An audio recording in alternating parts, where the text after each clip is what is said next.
விளக்காடு மன்றத்தை நடத்த வந்திருக்கக்கூடிய பேச்சாளர்களே, கேட்க வந்திருக்கக்கூடிய பெரியோர்களே, தாய்மார்களே, குழந்தைகளே, உங்கள் எல்லோருக்கும் மீண்டும் மீண்டும் என் வணக்கத்தை உரைக்கின்றேன். இன்றையோடு இந்த விழா முடிந்துவிடப் போகிறதே என்ற கவலையில் இருப்பதால் சந்தோஷமாக என்னால் இந்த வணக்கத்தை சொல்ல முடியவில்லை. தமிழை வாழ்விப்பவர்கள் தமிழ் வாழும் வரையும் வாழ்வார்கள், அது சத்தியம். ஒரு சாதாரண கிராமத்திலே மிக சாதாரண மாணவனாக இருந்தவன் நான். என்னுடைய தாயாருடைய ஊர் சண்டிலிப்பாய். அங்கு நான் வந்த பொழுது என்னுடைய தந்தை பல ஊர்களுக்கும் டிரான்ஸ்ஃபர் ஆகி போன பொழுதெல்லாம் எங்களை கூட்டிட்டு போனார். அதற்குள்ளே கூட ஒரு கடவுளுடைய கருணை இருந்தது. பிறந்தது பவனியாவூர் பக்கத்திலே இருக்கிற செட்டிக்குளத்திலே.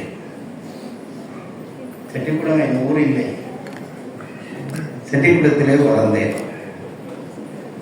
அதற்கு பிறகு சில காலம் மலைநாடாகிய புசல்லாவிலே என்னுடைய ஆரம்ப கல்வியை படித்தேன்.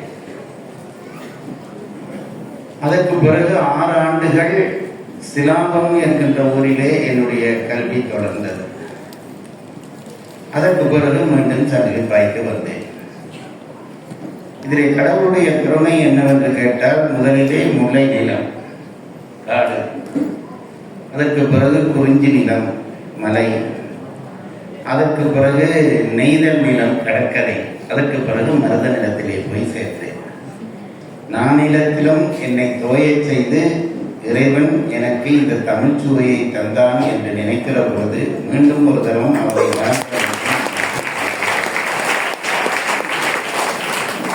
நான் ரொம்ப சாதாரணமானவன். நேற்று கூட நாங்கள் இந்த வழியாலை வருகிற பொழுது இந்த பெரிய பாடசாலைகளில் வாசலிலே இந்த பரீட்சைகளிலே பாஸ் பண்ணின மாணவர்களுடைய படங்களை பெரிய பேனராக செய்து வைத்திருந்தார். எனக்கு அதிலே உடன்பாடு இல்லை. பரீட்சையிலே பாஸ் பண்ணுகிற மாணவன் மட்டும்தான் மாணவனா? 3 தரம் பரீட்சையிலே கைவிட்டவன் நான். ஓயில் பாஸ் பண்ணுவதற்கு 3 தரம் முயற்சித்தேன். பிறகு ஏழில் முயற்சி பண்ணினேன் 3 தரம். ஆழமான அத்திவார். என்னுடைய கல்லூரியிலே நான் படிக்கிற பொழுது என்னை பக்கத்திலே இருக்கிற மாணவனுக்கும் என்னை தெரியாது. இதுதான் நிலைமை. எனக்கு பக்கத்தில் இருக்கிற மாணவனுக்கு நான் இன்றைக்கு வராவிட்டால் ஜெயராஜ் வந்தாரா என்று கேட்டால் அவனுக்கு தெரியாது. படிப்பிலே கட்டிக்காரன் இல்லை, விளையாட்டிலே கட்டிக்காரன் இல்லை, குளப்படி செய்வதிலே கட்டிக்காரன் இல்லை. இப்படி இருந்த ஒருவனுக்கு தான் கடவுள் இப்படி ஒரு பிம்பத்தை கொடுத்திருக்கிறார். ஆகவே எல்லா பிள்ளைகளிடமும் ஏதோ ஒரு ஆற்றல் இருக்கிறது. பரீட்சையை மட்டும் வைத்து பிள்ளைகளுடைய ஆற்றலை நாம் இனம் காண்பது என்பது தவறு. எங்கள் குடும்பத்திலே எல்லாரும் நன்றாக படித்திருந்தார்கள். பெரிய பெரிய படிப்பு, இப்பவும் பெரிய பெரிய இடங்களிலே இருக்கிறார்கள். ஒரு காலத்திலே அவர்களுக்கு நான் தான் எங்கள் குடும்பத்தினுடைய ஆக குறைந்த மக்கு பையன். தீர்மானமாக எல்லாரும் முடிவெடுத்திருந்தார்கள். ஆனால் இன்றைக்கு அத்தனை பேரும் என் பெயரை சொல்லித்தான் தங்களை அறிமுகப்படுத்துகிறார்.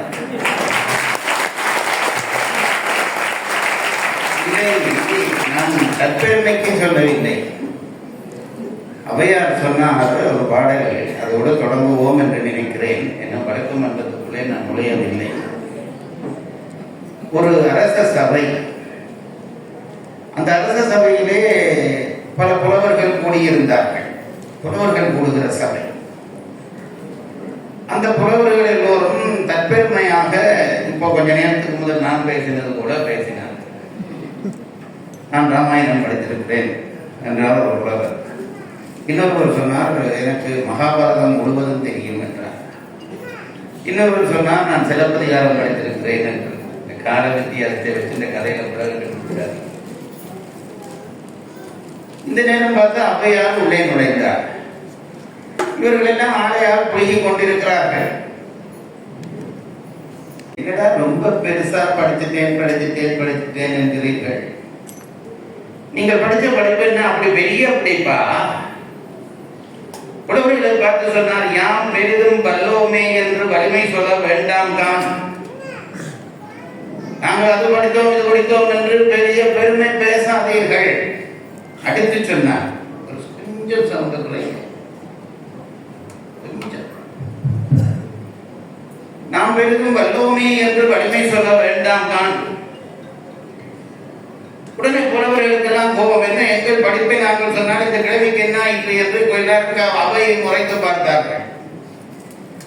ஔவையார் சொன்னார், நீங்க படிச்சிருக்கலாம், நான் படிக்க இல்லை என்று சொல்லவில்லை, நான் சொல்லுகிற படிப்பை முதல்ல கவனியுங்கள் என்றார்.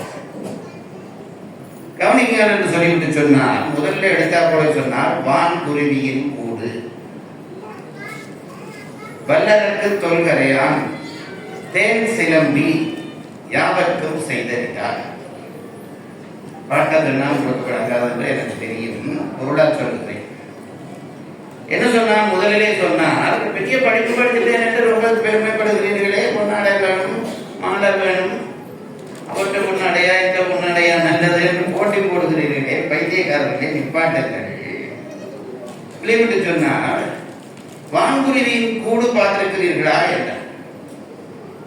நான் பட்டணங்களில் பேசுற போது அதை வழங்கப்படுத்துவேன். நீ கிராமங்களில் இருக்கிறவர்களுக்கு தெரிந்திருக்கும். வான்குருவி கூடு எப்படி கட்டும் என்றால், பனைமரங்கள்ல ஓலைகளிலே ஒரு நூல் போல ஒரு தும்பை கட்டி கீழே பெரிய கூடு, அந்த கூடு பார்த்திருப்பீர்கள். எல்லா மரங்களையும் நூல்ல வந்து பெரிய கூடு.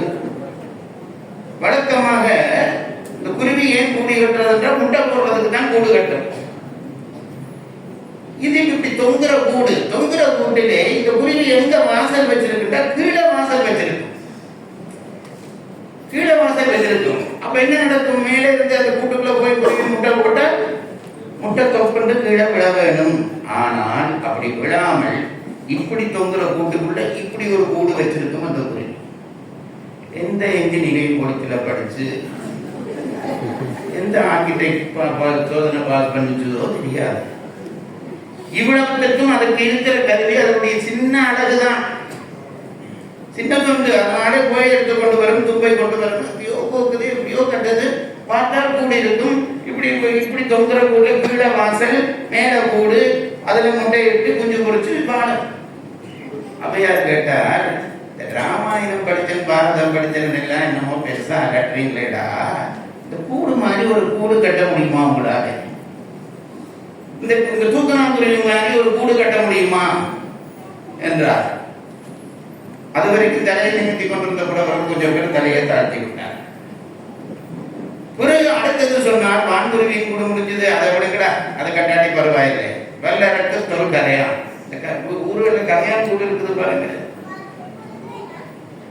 களிமண்ணில கட்டு கட்டாம வீடு மேல் வீடு அதுக்கு மேல வீடு எல்லாம் கட்டி எல்லாம் சீவிக்கணும். நான் ரொம்ப சொல்றது இந்த பிளாஸ் கட்ட மனுஷருக்கு சொல்லி கொடுத்தது கரையான் தான். ஒரே பயமே வாழ்ந்த ஒரு முறைமை அப்படி கட்டி வைக்கணும், கூடு கட்டி அதுக்குள்ள இருக்கும். இதுக்காவது ஒரு சின்ன இறுக்கமான சொண்டு இருக்கும். கரையானுக்கு அதுவும் கிடையாது. இப்படி பிடிச்சு நசியா நினைச்சுக்குவோம். அதனுடைய பலன் தெரியுமா உங்களுக்கு? ஒரு வீட்டுல இப்ப மர வேலை செய்து வைக்கிறீங்கன்னு வைங்க, காலமா நினைச்சதுன்னா பின்னேறம் போச்சு, எல்லாம் அப்படி பஸ்பமாக்கி விட்டு போயிடும். எதனால? சின்ன சொண்டாடை இதை வச்சு கேட்டார் ஔவையார், கரையான் கூடு கட்டுறது கூட நானும் கட்ட முடியுமா என்றார். மிச்ச அரபாசி உழவர்கள் புத்தகத்தை மூடினார். வான்குருவியின் கூடு வல்லரக்கு தொல்கரையான். அடுத்தது சொன்னார், தேன். இந்த தேன் கூட கட்ட முடியுமான்னு கேட்டார். தேன் கூட்டுல என்ன விசேஷம் என்றா, திரவத்தை மேல தொங்க வச்சிருக்கு. தேன் திரவம் உங்களுக்கு தெரியும், அது மேல நடக்கும், கீழே ஊத்துன்றும் ஊத்துனாம அது சேர்த்து வச்சிருக்குது. முதல் உணவு சேமிப்பை மனிதர்களுக்கு சொல்லி தந்தது இதுதான், தேன் தான், தேனி தான். அதை காட்டினார். இது உணர முடியுமான்னு கேட்டார். புலவர்கள் கலைச்சு போனார்கள். கடைசியாக சொன்னார் சிலந்தி. அதைத்தான் சிலம்பின்னு பாட்டில் வரும். சிலந்தி என்ன செய்யும் என்றால் அது பெரிய இருந்த இடத்துல ஒரு கூட்டை கட்டி விடும். அது இந்த வெளியில போறது ஒன்றும் இல்லை, அமெரிக்காவுக்கு போகணும், லண்டனுக்கு போகணும், கூட்டை கட்டிட்டு அது பேசாமல் இருக்கும். அதுக்குரிய சாப்பாடு வெளியே வந்து அதுக்குள்ள அம்படும். இது சாப்பாட்டுக்கு தேடி வெளியில போறதே இல்லை. அங்க இங்க வந்து பூச்சி கீச்சி எல்லாம் பார்த்துட்டு வந்து அந்த நெட்டெல்லாம் அம்பிட்டு போனோன்னு இருந்த இடத்துல இருந்து சாப்பிடும். ஆனா எப்போதும் சொல்றது வெளியில போகாம ஆட்களை பிடித்து கொடுக்கிறதுக்கு அந்த அந்த பூச்சிக்கு கடவுள் சக்தி கொடுத்திருக்கார். அதுக்கு பிறகு அரசியல்வாதிகளுக்கு கொடுத்திருக்கார்.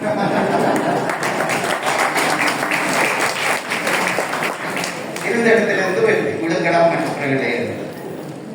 இந்த நாளையும் சொல்லிவிட்டு தான் அவையார் சொன்னார், இதெல்லாம் பெரிய விஷயங்களடா. பெருசான புத்தகத்துல நாடு பாண்ட பாடமாக்கி போட்டு பட்டிமன்றத்துல வழக்காடுமன்றத்துல பேசி நீங்க வெளியே கெட்டிக்காரர் என்று சொல்லிக்கொள்ள யாம் பெரிதும் பல்லோமி என்று வலிமை சொல்ல வேண்டாம். அதுக்கும் ஒன்று சொல்றேன் பாருங்க.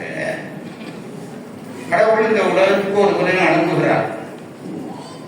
அவர் அனுப்பாம ஒரு தடவை வர முடியாது, அனுப்பி இருக்கிறார். அப்படி கடவுள் அனுப்பின ஒவ்வொருவரும் இங்கே அனுப்புறதுக்கு முதல் கடவுள் கருணையானவன் அல்லவா, தாயானவன் அல்லவா. ஒருத்தரையும் பெருங்கையோட இங்க அனுப்ப மாட்டார் பூமிக்கு. ஒருத்தரையும் பெருங்கையோடு அனுப்புறது இல்லை. ஒரு பெத்த பிள்ளை பயணம் போனா தாய் ஏதாவது கட்டி கட்டி கொடுத்து தானே விடும். அதுபோல ஆண்டவன் என்ன செய்கிறான், பூமிக்கு அனுப்புகிற ஒவ்வொருவரையும் உனக்கான ஒரு சொத்தை நான் அங்க வைத்திருக்கிறேன், உனக்கான ஒரு சொத்து இருக்கிறது, நீ பயன் இல்லாமல் போய் அந்த சொத்தை வைத்து பார். എന്നിട്ട് என்ன செய்வாருன்னா அந்த சாவியை மட்டும் தந்து விடுவார். அது ஒரு பெரிய பெட்டியை வச்சு சொத்தெல்லாம் நிரப்பி போட்டு சாவியை தந்து விடுவார்.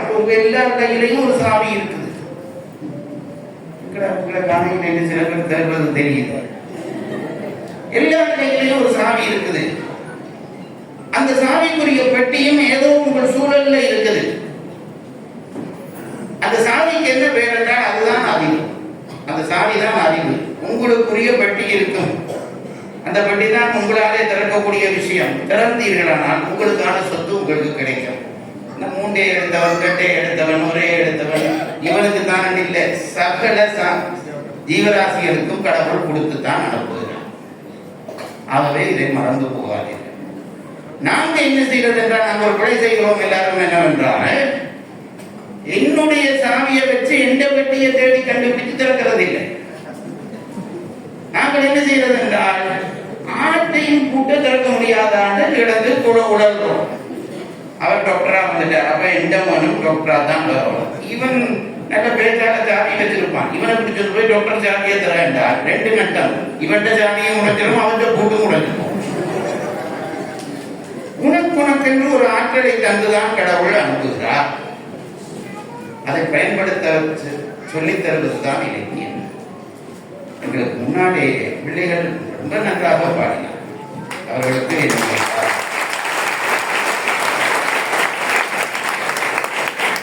பேசினார்கள், நல்லா பேசினார்கள் என்று சொல்ல உனக்கு உரிமை இருக்கிறது. நல்லா பாடினார்கள் சொல்ல உனக்கு என்ன உரிமை இருக்கிறது என்று கொஞ்சம் பேர் என்ன பார்க்கிறார். நான் 25 வயதாகிற பொழுது என்னுடைய ஆசிரியர் வித்வான் வேலன் என்று இருந்தார். அவரும் கல்யாணம் நினைக்கிறார். வித்வான் வேலன் நான் போய் அவரோட பேசினேன். எனக்கு அறிவு பசியை உண்டாக்கி தந்தவர் அவர் தான்.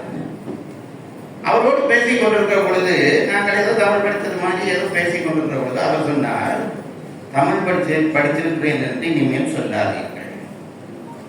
எனக்கு ரொம்ப கவலையா போச்சு. நாங்க ஏதோ கட்டிக்காரர் அவருக்கு கீழப்பட்டினம் எல்லாம் பேசிக்கிறோம். இந்த வகையை எப்படி சொல்றதுன்னு அந்த சொல்லி தமிழ் படிக்கிறது சொல்லாதீர்கள். ஏனென்றால் தமிழை 3 கூறுகளாக பிரித்திருக்கிறார்கள். இயல், இசை, நாடகம் என்று 3 கூறுகள். இந்த 3ம் சேர்ந்ததுதான் தமிழ். இதை சொல்லிவிட்டு வித்வான் சொன்னார், சும்மா 2 தேவாரத்தையும் பாட்டையும் இந்த ராமாயணத்தையும் படிச்சுட்டு தமிழ் படிச்சிருக்கு. 3ல் ஒரு தமிழ் தான் படிச்சிருக்கீங்கள், அதுவும் முழுசா படிக்க இல்லை. போய் சங்கீதம் படியுங்கள், பிறகு டான்ஸ் படியுங்கள். இது 3ம் படித்த பிறகுதான் தமிழ் படித்தேன் என்று சொல்லுகிற உரிமை உங்களுக்கு வரும் என்று எனக்கு சொன்னார். நீங்கள் சொன்னால் நம்ப மாட்டீர்கள், 25 வயதுக்கு பிறகு நான் போய் சங்கீதம் படித்தேன்.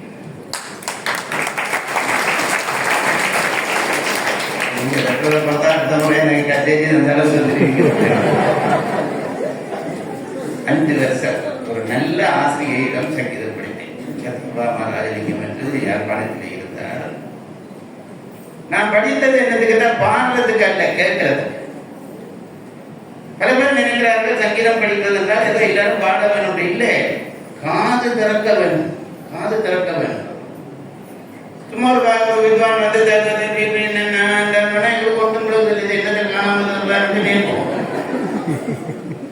ஆனா ஒரு வித்வான் வந்து சொல்வான், ஆஹா கல்யாணிங்க என்ன மாதிரி பார்த்தாரு. அப்ப என்னது, எங்களுக்கு அது சத்தம், அவனுக்கு ராகம். அந்த ராகத்தை திறக்கிற காது வேண்டும். 5 ஆண்டுகள் சங்கீதம் படிச்சேன். உங்க மனதில் எழுதுகிற கேள்வி வருகிறது, அப்படின்னா டான்ஸ் படிக்க இல்லையா? என்ன 3 படிச்சாதானே தமிழ் படித்தது. எங்க வாத்தியார் சொன்னதுக்காக டான்ஸ் படிக்கவும் போனேன். ஆக என்ன பார்த்து கெட்டதா சிரிக்கப்படாது. டான்ஸ் படிக்க போனேன். ஒரு பெரிய நாட்டிய டீச்சர் இருந்தார்கள். அவரிடம் போய் நான் டான்ஸ் படிக்க வரணும்னு போனேன். அப்போ இந்த மாதிரி தோற்றம் எல்லாம் இல்லை. தலைமை இப்படி வெட்டி இருப்பேன், ஜீன்ஸ் போட்டிருப்பேன், ஷேப் போட்டிருப்பேன். அவர்கிட்ட போய் நான் டான்ஸ் படிக்க முதல் சங்கீத டீச்சர்கிட்டயே அந்த தோட்டத்துல தான் போனேன். அவர் கேட்டா, நீங்க போஸ்டில ஏதாவது பாட போறீங்க? நாங்க போன படத்தை பார்த்தேன். பிறகு இவர்கிட்ட போனேன், நாட்டிய டீச்சர்.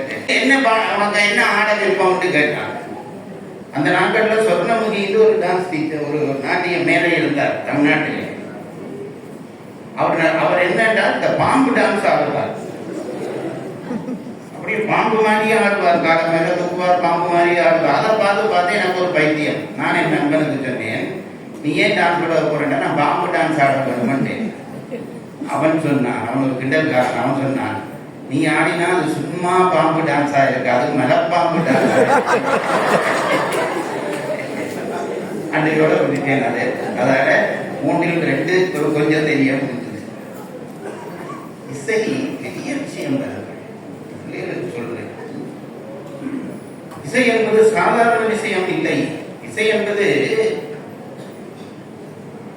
சத்தம் என்பது ஆகாய பூதத்திலே இருந்து பிறக்கிறது என்கிறார்கள். அந்த ஆகாய பூதத்திலே இருந்து வருகிற அந்த ஓசையிலே அதற்கு இது ராகம், இது ஸ்வரம் என்று தெரிந்து படிக்கிறது என்பது ஒரு பெரிய வேலை. அது ஒருவனுக்கு பிறவியிலே வந்தால், சங்கீதம் வந்தால், நான் சொல்லுகிறேன், நீ என்ன கெட்டிக்காரனாக இருந்தாலும் முதல் சங்கீதத்தை படி. ஏனென்றால் அது எல்லாருக்கும் எல்லாரும் டாக்டரா வந்துடலாம், இன்ஜினியரா வந்துடலாம். எல்லாரும் சங்கீதம் பாட முடியாது. பாடுறதுக்கு ஒரு குரல் வேணும். அத்தகைய குரலில் உள்ள பிள்ளைகளை எல்லாம் தேர்ந்தெடுத்து ரதீஷ் எனக்கு போட்டியாத்தான் வரப்போறாரு.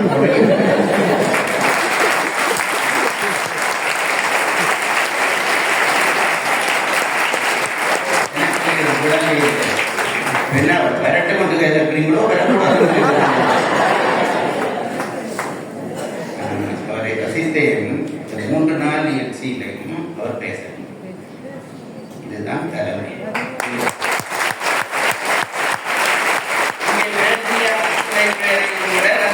நன்றாக பேச முடியும், எனக்கு அது தெரியும். ஆனால் இந்த பிள்ளைகளை எல்லாம் கொண்டு வேலை வாங்கி அவர்களை மேடையேற்றி பார்த்து தான் பேசாமல் இருக்கிறது.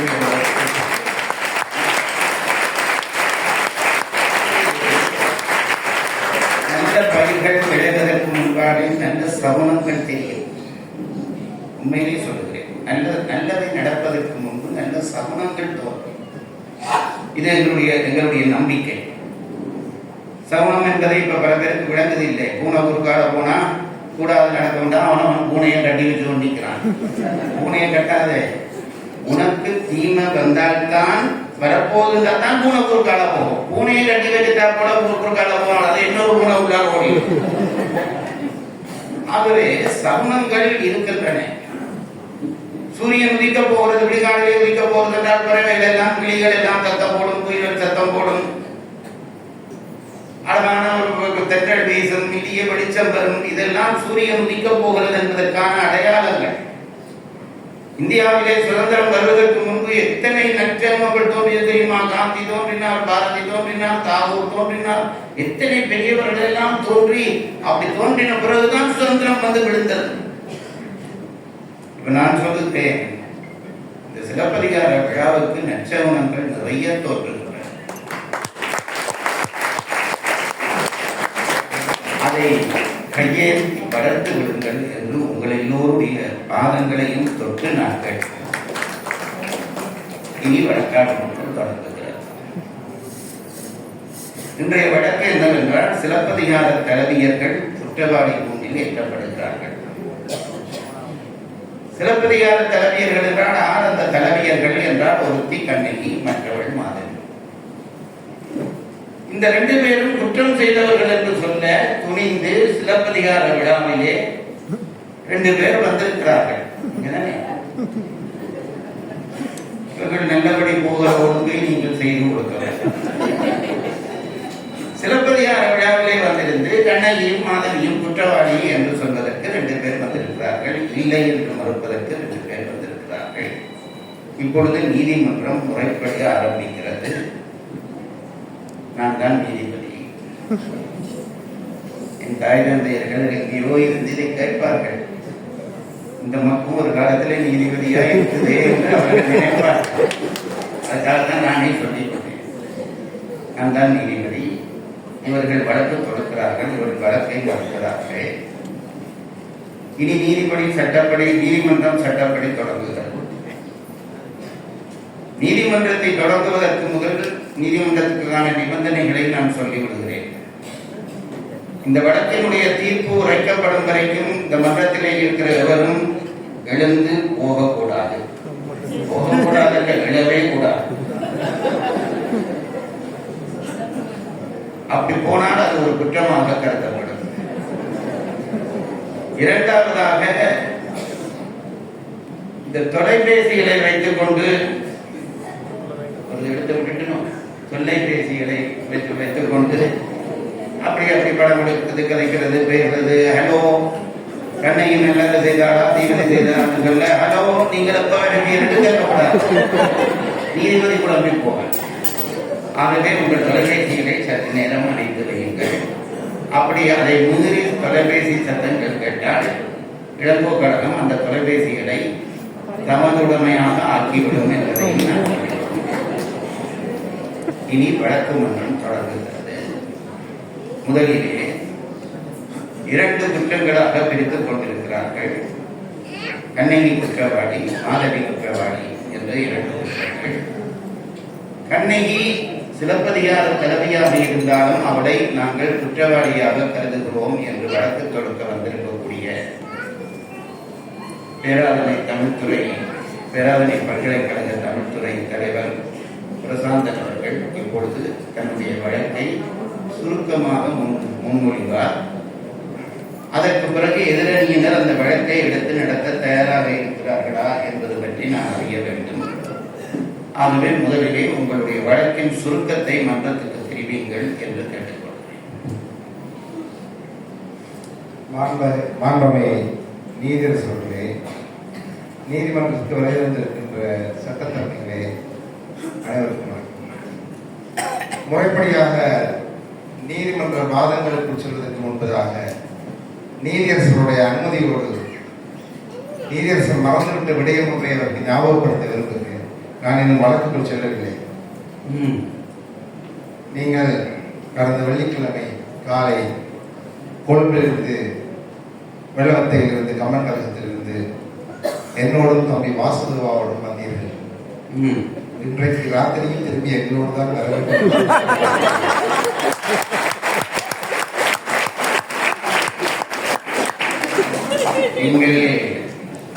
உண்மைதான், அதற்கு முதல் ஒழுங்கு நான் பண்ணியிருக்கேன். இனி நான் விவாதத்துக்கு வருகிறேன். சிலப்பதிகார விழா, நான் இந்த சிலப்பதிகார விழாவை பற்றியும் அல்லது அன்பு தம்பியர் மாணவன் ரதீஷ் பற்றியும் சில மனப்பதிவுகள் சொல்ல வேண்டும் என்று இருந்தேன். ஆனால் தாங்கள் சொன்னதனால் நேரத்தின் அன்பகத்தை நான் தவிர்க்கிறேன். இவ்வளவு சிறப்பாக நடந்த சிலப்பதிகார விழாவிலே யார் அந்த காவியத்துக்கு உயிர்ப்பு கொடுக்கிற தலைவியர்களாக இருக்கிறார்களோ, கண்ணகி மாதவி என்கின்ற 2 பேருமே தலைவியர்களாக இருக்கிறார்கள். அந்த உயிர்ப்பு கொடுக்கிற தலைவியர்களாக இருக்கிறார்களோ, அந்த தலைவியர்களை ஏன் குற்றம் சாட்ட வேண்டும் என்று நினைக்கிறோம் என்றால், மாண்புமிகு நீதியரசர்களே, குற்றம் யார் செய்தாலும், எவர் செய்தாலும், என் நிலையில் செய்தாலும் அது நிச்சயமாக விசாரிக்கப்பட்டு தண்டனை வழங்கப்பட வேண்டும் என்பதுதான் நீதி என்று தாங்கள் நேற்று சொல்லியிருக்கிறீர்கள். அது மட்டுமல்லாமல் இன்றைய உலகத்திலே ஒரு தவறான போக்கு இருக்கிறது. அதனை இந்த சமுதாயத்தின் சார்பாக எடுத்துச் சொல்ல வேண்டிய கடப்பாடு எனக்கு இருக்கிறது. இப்பொழுது எதிர்த்தரப்பு சட்டத்தவையாக கருணாகரன் இருக்கிறார், முடித்துக் கொண்டிருக்கிறார். இந்த கருணாகரனை இந்த சிலப்பதிகார விழா முடிந்து செல்லுகின்ற பொழுது, நீதிபதிகளே, இந்த நீதிமன்றத்திலே என்னை அவமரியாதையாக பேசியிருக்கிறார்கள், வழக்கென்று மன்னிப்பு கேட்க வேண்டும். உங்கள் பெயர் கருணாகரன் தானே?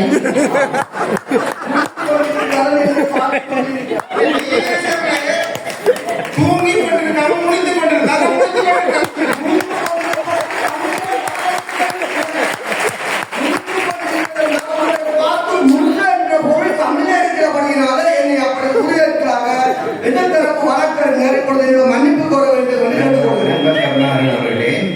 அவர் நீங்கள் விழித்துக் கொண்டிருப்பதைத்தான் தான் அப்படி சொன்னதாக சொல்லி இருக்கிறபடியால் இந்த மன்றம் அவருக்கு ஒரு மன்னிப்பு கொடுக்கிறது. நீங்கள் இது கேட்கிறார்கள்.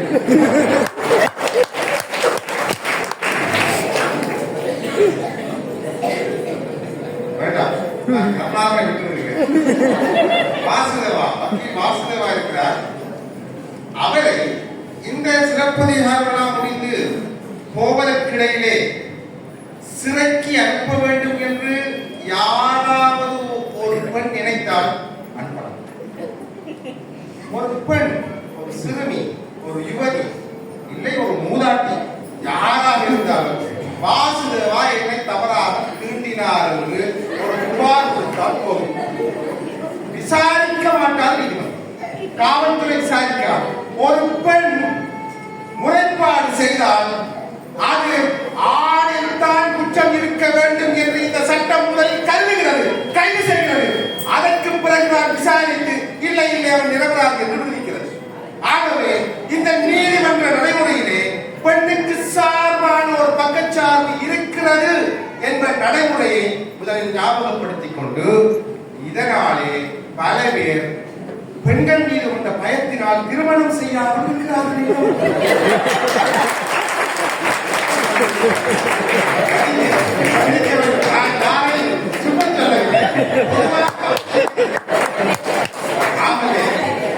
பெண்கள் கொலை செய்தாலும் இல்லை, வாய்ந்தவரை சில நேரங்களில் நீங்களும் உண்மையிலே சொல்லியிருக்கிறீர்கள். ஆகவே மாற்றவர்களே, பெண் தவறு செய்தாலும் தவறு, ஆண் நிரபராதியாக இருக்கிறானா இல்லை என்பதை விசாரித்த பின்புதான் அவன் குற்றவாளி என்றால் சிறை செல்ல வேண்டும் என்கின்ற நடைமுறை வர வேண்டும் என்பதற்காகத்தான் இந்த சிறப்பாக நடந்த சிலப்பதிகார விழா என்றால், சிலப்பதிகார தலைவியும் 2 பேருமே தவறு செய்திருக்கிறார்கள். ஆகவே அவர்கள் மீது குற்றச்சாட்டு வந்திருக்கிறோம். கண்ணகி தவறு செய்திருக்கிறாள். அவள் மீது மிகச் சுருக்கமாக இருந்து, நான் இப்போது முன்னுரை மட்டும் சொல்லுகிறேன், மிகச் சுருக்கமாக 2 குற்றங்களை நாங்கள் முன்வைப்போம். ஒன்று, கோவலன் மாறான நடத்தை கொள்ள தொடங்கிய பொழுது அதை கண்டித்து திருத்தாமை. இரண்டாவது, தன் குடும்ப சிக்கலுக்காக கணவன் கொல்லப்பட்டான் என்பதற்காக அநியாயமாக ஊரை பணியிட்டவன். 2. அடுத்தது, மாதவி மீது ஒரு குற்றம் சுமத்த இருக்கிறோம். மாதவி விரலில் படைத்தது தவறு. இந்த 3 அடிப்படை குற்றங்களையும் எங்கள் சார்பில் நாங்கள் கொடுக்க விரும்புகிறோம் என்பதையும் தங்களுக்கும் நான் சமர்ப்பிக்கிறேன். இப்பொழுது சிலப்பதிகார தலைவிகளின் மேலே 3 குற்றங்கள் சாட்டப்பட்டிருக்கின்றன. ஒன்று, கண்ணகி தன் கணவன் தவறு செய்கிற பொழுதே குறுக்கிட்டு அவனை திருத்தாமல் விட்டது குற்றம். இரண்டாவது, தன் கணவனை ஒருவன் கொன்றான் என்பதற்காக மதுரையை எரித்தது குற்றம். இந்த 2 குற்றம் கண்ணகி மேலே சாட்டப்படுகிறது. மாதவியின் மேலே மற்ற இன்னொரு பெண்ணினுடைய கணவன் என்று தெரிந்து கொண்டும் அவனோடு சேர்ந்து வாழ்ந்தது குற்றம் என்பது மூன்றாவது குற்றமாக மாதவியிலே சொல்லப்படும். இந்த மூன்றும் குற்றம்தான் என்று நீங்கள் ஏற்றுக்கொள்ளப் போவீர்களா? நம் தலைவியர்கள் குற்றம் செய்திருக்கிறார்கள் என்று சொல்லுகிற உரிமை உங்களுக்கு இருக்கிறது. இல்லாவிட்டால் இவை குற்றமே அல்ல, இந்த வழக்கை நாங்கள் எதிர்த்து வழக்காடப் போகிறோம் என்று சொல்லப் போகிறீர்களா? உங்களுடைய கருத்தை கேட்ட பிறகு இந்த வழக்கை எடுத்து ஆராய்வதா இல்லையா என்று மன்றம் முடிவு செய்யும். முதலிலே தலைமை வக்கீல் அவர்கள் உங்கள் கருத்தை இங்கே அறிவியுங்கள்.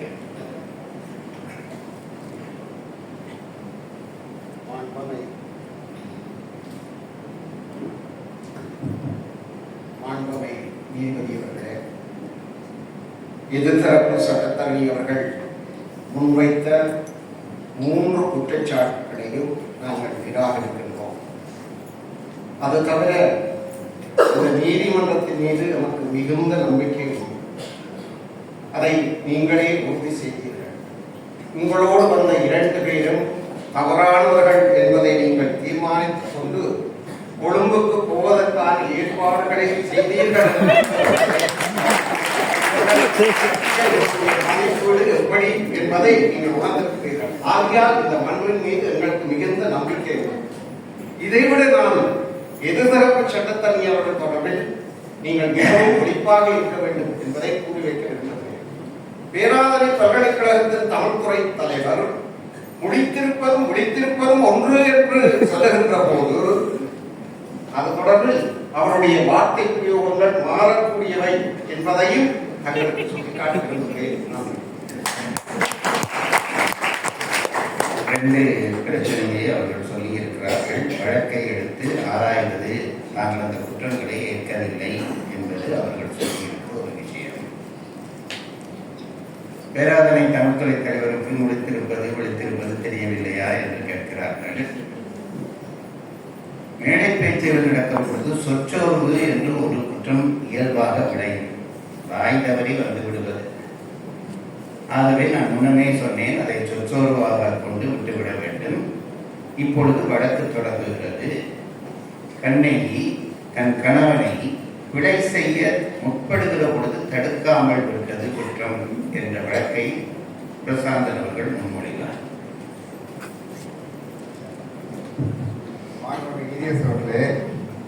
நான் முதலாவது வழக்கை முன்மொழிவதற்கு முதல் தமிழ்துறை ஒரு பக்கம் இருக்கட்டும். ஒரு பல்கலைக்கழகத்துக்கு ஒரு பகுதிக்கு மட்டும் படிப்பிப்பது, ஆனால் ஒரு பத்திரிகையின் ஆசிரியராக இருப்பவர் எப்படி இருக்க வேண்டும் என்று இந்த உலகத்துக்கு தெரிய வேண்டாமா? இலக்கண வழக்கு என்பது 2, எழுத்து வழக்கு மட்டுமல்ல, பேச்சு வழக்கு. தொல்காப்பியர் செய்யப்படுகிற பொழுதே பேச்சு வழக்கு நோக்கித்தான் செய்யப்பட்டது என்று தொல்காப்பியரை சொல்கிறார் என்றால், முழித்திருப்பது என்பது விழித்திருப்பதற்கு பேச்சு வழக்கு என்பதை நீங்கள் அறிய வேண்டும். இது முதலாவது. நான் இப்பொழுது என்ன சொல்ல விரும்புகிறேன் என்றால், சபையை ஒன்றும் முழித்திருக்க விடுங்கள். இந்த இலக்கணம் எல்லாம் பேசி அவர்களை சொல்லப்படுகிறார்கள். நேரடியாக உதவி பண்ணுகிறார்கள் என்று மன்றம் முதலாவது. கண்ணகி தன்னுடைய காதல் கணவன் கோவலனோடு இனிதாக இல்லறம் நடத்தினார். ஆனால்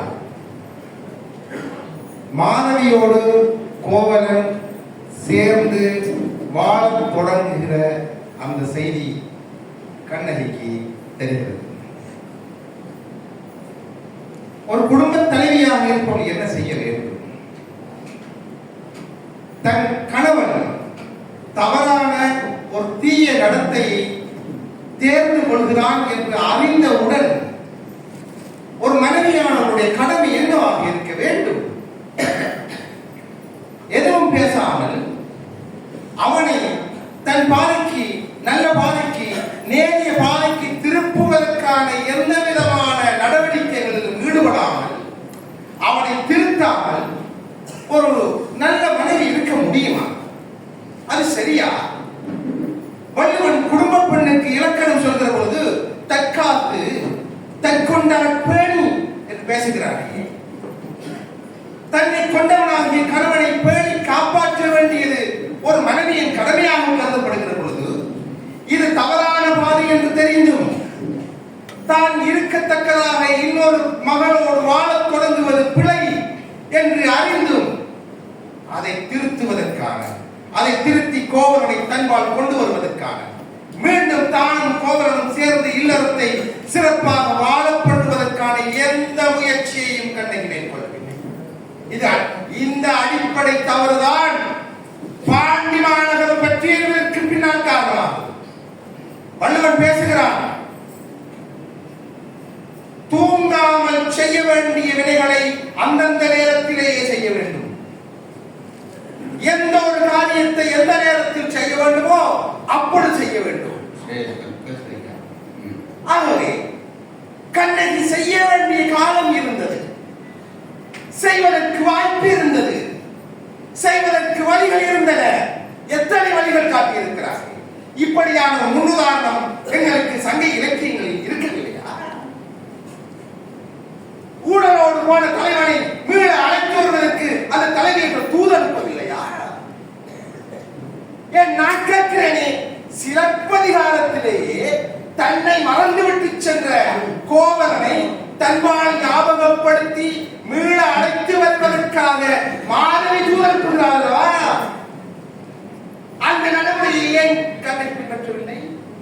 ஏன் ஒரு முயற்சி நான் செய்யவில்லை? அப்படி செய்திருந்தால் அந்த குடும்பம் தப்பி இருக்கும், கோவலன் உயிரோடு இருந்திருப்பார், மதுரை மாநகரம் தப்பி இருக்கும் என்றால் தவறு. பெருமக்களே, இங்கு பெற்றார்கள், இது கணவன் மனைவி பிரச்சனையை விடுங்கள், ஒரு பக்கம் போகட்டும். பெற்றார்கள் நாங்கள் இருக்கிறோம். பிள்ளைகள் தொலைபேசிகளை கையாள்வது, அதனால் பாரதூரமான முடிவுகளை எடுப்பது என்பதை பற்றி தேசத்தின் பிரச்சனை ஆகிவிட்டது. யாரின் தவறு? பிள்ளை தொலைபேசிக்கு அடிமையாகிறான் என்று தெரிந்த களத்திலேயே நீங்கள் ஏற்படுத்தவில்லை என்றால் அது பேர் அவலத்துக்கு தானே கொண்டு போய்விடும். ஒரு பிழை நடக்கிறது என்று தெரிந்த உடனேயே திருத்துவதுதானே நேர்மை. அப்படி திருத்தினாளாக நீ உங்களுடைய வாதத்தை நான் புரிந்து கொள்ள முற்படுகிறேன். ரொம்ப நேரங்களும் இல்லாதபடியால் நான் சுருக்கமாக கேட்கிறேன். கண்ணகி என்ன செய்திருக்க வேண்டும் என்று நீங்கள் நினைக்கிறீர்கள்? கோவலனை, ஒரு தீய வழியிலே செல்கின்ற கணவனை ஒரு மனைவி திருத்துவதற்கான அத்தனை நடவடிக்கைகளையும் அவர் செய்திருக்க வேண்டும். அந்த அத்தனை நடவடிக்கைகள் எவை? முதலில் தூதனுக்கு இருக்க வேண்டும், அல்லது தன்னுடைய தாய் தந்தையர்களுக்கு தெரியப்படுத்தி இருக்க வேண்டும். கோவலனுடைய தாய் தந்தையருக்கு என்ன, கோவலன் என்ன ஒரு ரவுடியா? தன் அப்பா அம்மாவை கட்டுப்படாதவனா? தன் மாமா மாமிக்கு கட்டுப்படாதவனா? தன்னுடைய கோவலனுடைய தாய் தந்தையர்களுக்கு தெரியப்படுத்தி தான் தக்கவர்களோட கோவலன் வீட்டுக்கு சென்று அவனை அழைத்து வந்திருக்க வேண்டும், சேர்ந்து வாழ்ந்திருக்க வேண்டும். எந்த முயற்சியும் செய்யவில்லை. தந்தையர்களுக்கு தெரியப்படுத்தினாரா? இல்லை. நீங்கள் கேட்டு பாருங்கள். நன்றி. இவர் சொல்லுகிறார், ஏன் உங்க கண்டிக்காக இது பண்ணாம விட்டார்? நீதிபதி அவர்களே, சில கோவலர்கள் கண்ணகிகளை குறை கூறுவதற்கு வழிபட்டிருக்கிறார்கள் என்பது தெரிகிறது. கோவலன் செய்த உடையை பற்றி பேசாத வக்கீல் அவர்கள் அதை கண்ணகி தடுக்கவில்லை என்று சொல்கிறார். நீதியரசர்களே, நான் நன்மையாக காட்டுகிறேன். இன்று எங்களுடைய வழக்கு கோவலன் மீதானதல்ல, கோவலனை சுத்தப்படுத்துவது எங்கள் நோக்கமும் கிடையாது. இன்றைய வழக்கு கண்ணகி. இப்படித்தான் காசுக்கு வேலை பார்க்கிற வக்கீல்கள் தொடக்கத்திலேயே வழக்கை திருப்புவதற்காக தேவையில்லாத பேசுவாங்க. கோவலன் சுத்தவாளியும் பேசவே இல்லை. நீங்க கொஞ்சம் தண்ணி குடிங்க.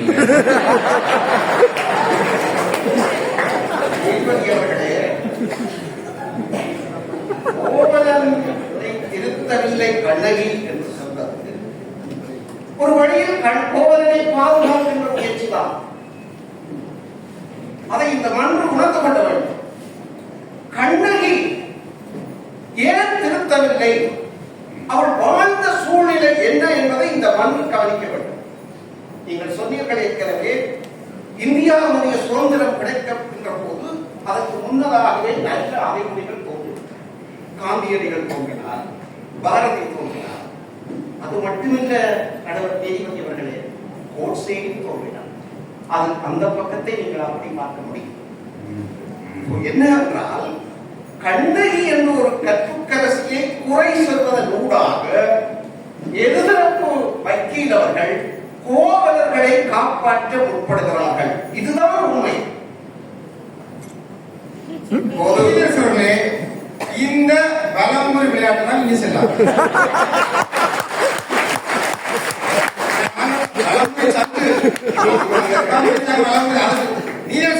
நான் தெளிவாக சொல்றேன், கோவலர்களை காப்பாற்ற கிஞ்சித்து வந்தது கண்ணம் கிடையாது. கோவலர் குற்றவாளி என்று அடுத்த வருட விளம்பர விழாவிலே சிறப்பதை வழக்கறிஞர் போட்டு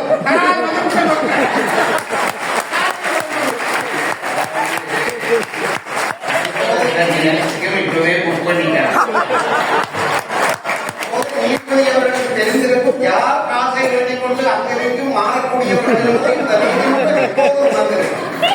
நான் என்ன சொல்கிறேன் என்றால் கண்ணகியை குற்றவாளிகளாக காட்டுவதன் ஊடாக அதனுடைய எதிர்மறை கோவலனை காப்பாற்றுவது. எனவே இங்கு தவறுகளைத்தான் கோவலன். மரியாதைக்குரிய நீதிபதி அவர்களே, 1000 குற்றவாளிகள் தப்பித்துக் கொள்ளலாம், ஆனால் ஒரு நிரவலாக தண்டனை பெற்றுவிடக் கூடாது என்பதுதான் நீதி. எந்த வகையிலுமே என் கட்சிக்காரர்களாகிய கண்ணகி குற்றவாளி அல்ல. அவள் குற்றம் செய்யவில்லை. குற்றம் செய்தவன் கோவலன். இப்போது இங்கே கையடக்க தொலைபேசி பற்றி பேசினார். சில நாடுகளில் கையடக்க தொலைபேசிகளில் இன்னென்ன சேவைகளை ஆற்ற முடியாது தடை செய்திருக்கிறார்கள். எனவே சீனா போன்ற நாடுகளில் இந்த வாட்ஸ்அப் குரூப் அதுகள் எதுவுமே கிடையாது, யூடியூப் கிடையாது. அப்படியானால் அது பற்றி நாம் மேலதிகமாக ஆராய்வோம். இங்கு கண்ணகி எந்த வகையிலும் குற்றமளிக்கவில்லை. தற்காத்து தற்குண்டான வழி தைசான்ற சொற்காத்து சோர்வுறாள் பெண் என்று நீங்கள் சொன்னீர்கள். அதை கண்ணகி செய்திருக்கிறார். அப்படி கண்ணகி செய்தபடியால் தான் தன்னுடைய எல்லாம் இழந்து வருகின்ற கோவலனுக்கு தன்னுடைய சிலம்பை கொடுத்தாள். எந்த இடத்துக்கு காப்பாற்ற வேண்டும்? திருமணமான ஒரு நல்ல பத்திரியாக இருக்கக்கூடிய கண்ணகியை பார்த்து நீ ஏன் தூது அனுப்பவில்லை என்று கேட்கிறார். ஐயா, அப்படி ஒரு நல்ல பெண் செய்ய மாட்டாள், மாதவி செய்வாள். அதுதான் அவள் தூதாக கடந்து அனுப்பினாள். அவள் பெண் தேவை. ஆனால் கண்ணகியிடம் நீங்கள் அப்படி ஒரு கடிதம் அனுப்புவதாக நினைக்க கூடாது, எதிர்பார்க்க கூடாது. இந்த மனு அதை நிராகரிக்க வேண்டும் என்று நான் கேட்டுக்கொள்கிறேன்.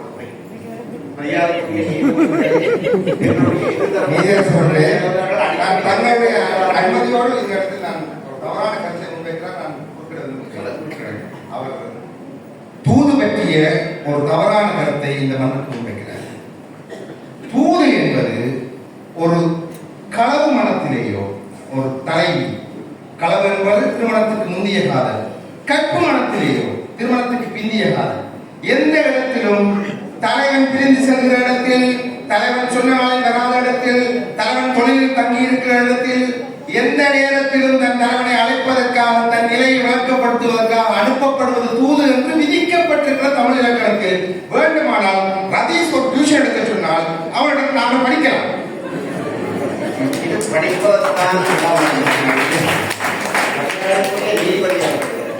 இது குற்றம் உழைக்கப்பட்டதா என்பதை பற்றி ஆராய்வதோ நீங்க நோக்கம்.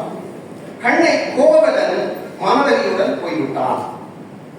இப்போது கண்ணகி கோவலனை இடைமொழி மறைத்து தன்னுடன் அழைத்து வருவது என்று அவனுடைய குற்றம். ஆனால் ஒரு கற்புடை பெண் அதை செய்ய மாட்டார். இப்போது நடைமுறையை பாருங்கள். ஒரு திருமணம் செய்த ஆண் அவர் விளக்கில் அழைக்கிறார் என்று வைத்துக் கொள்வோம்.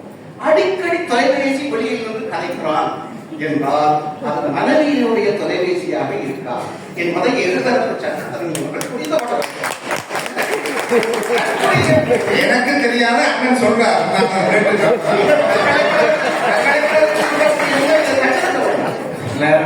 அனுபவமா பேசியிருக்காங்க.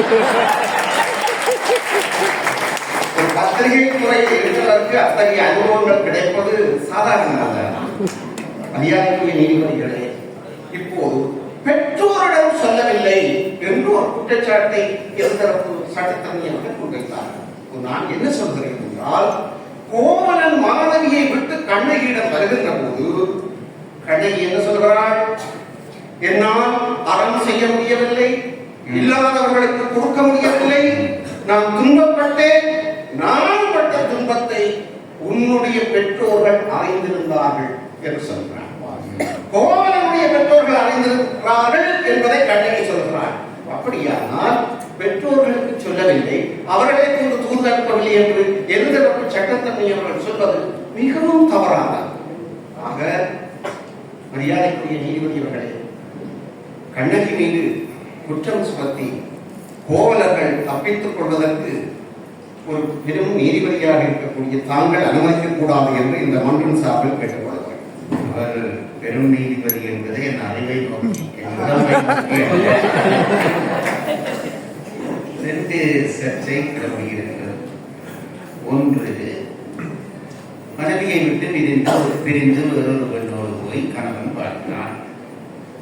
பிரசாந்தன் அவர்கள் கேட்கிறார், அப்பொழுது அதை தடை செய்ய இவளை ஏன் முயற்சிக்கவில்லை?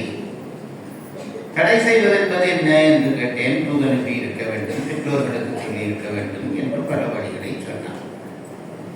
இப்பொழுது அதற்கு பதில் சொல்லுகிற விஜயசுந்தரம் அவர்கள் சொல்லுகிறார், ஒரு கற்புடை பெண்ணுக்கு அது வேலை இல்லை, அவள் அப்படி செய்ய மாட்டாள். ஒரு குடும்ப தலைவியாக இருக்கக்கூடிய ஒருத்தி பெற்றோர்களுக்கு தெரியாமல் இருந்தது, கோவலனூரிலே இல்லாதது பெற்றோருக்கு தெரியாமல் இருந்ததற்கு அவர்களும் சகித்தார். ஆகவே எல்லோரும் சகித்திருக்கிறார்கள், பெற்றோர்கள் சகித்திருக்கிறார்கள், கண்ணகி சகித்திருக்கிறார்கள். அந்த சகிப்பு குற்றமா? இதுதான் இப்பொழுது இருக்கிற கேள்வி. பிரசாந்தர்கள்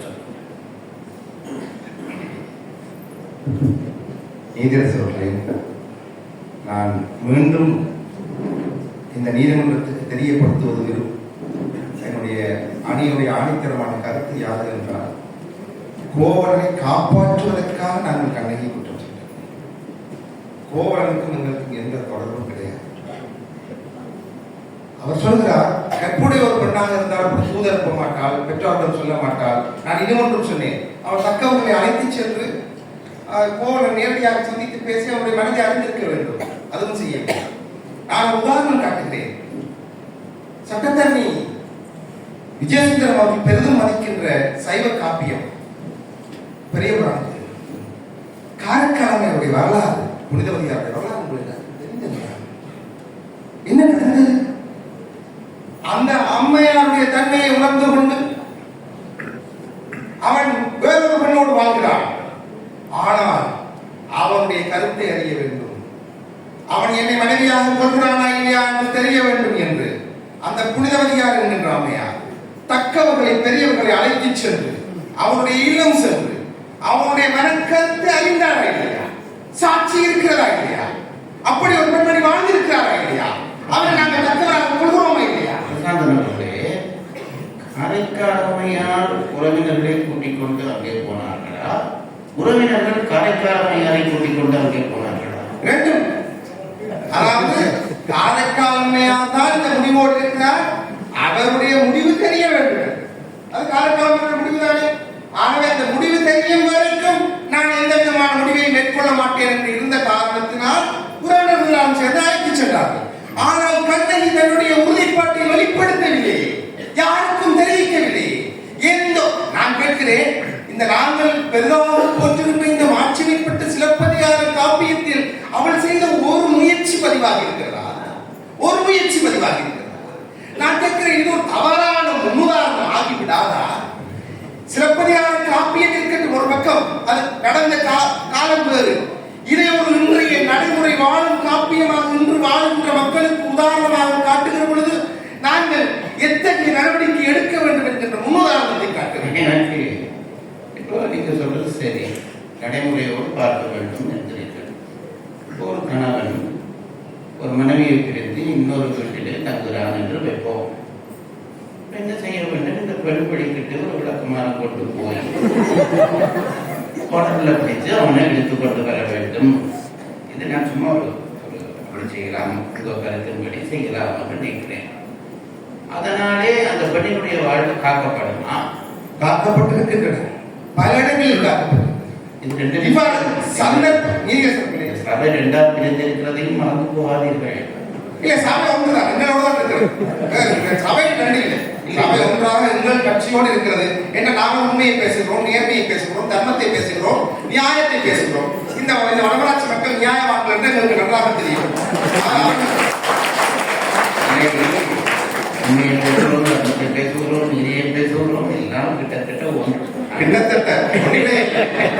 சரி, அது போட்டோம். இப்பொழுது கேள்வி என்னவென்றால், இதுதான் ஒரு வழியா? ஒரு பெண் கணவனை மீட்டெடுப்பது என்பதற்கு இது ஒன்றுதான் வழி? இல்ல, ஒன்று இல்லை. நான் பல வழிகள் சொல்லியிருக்கிறேன்.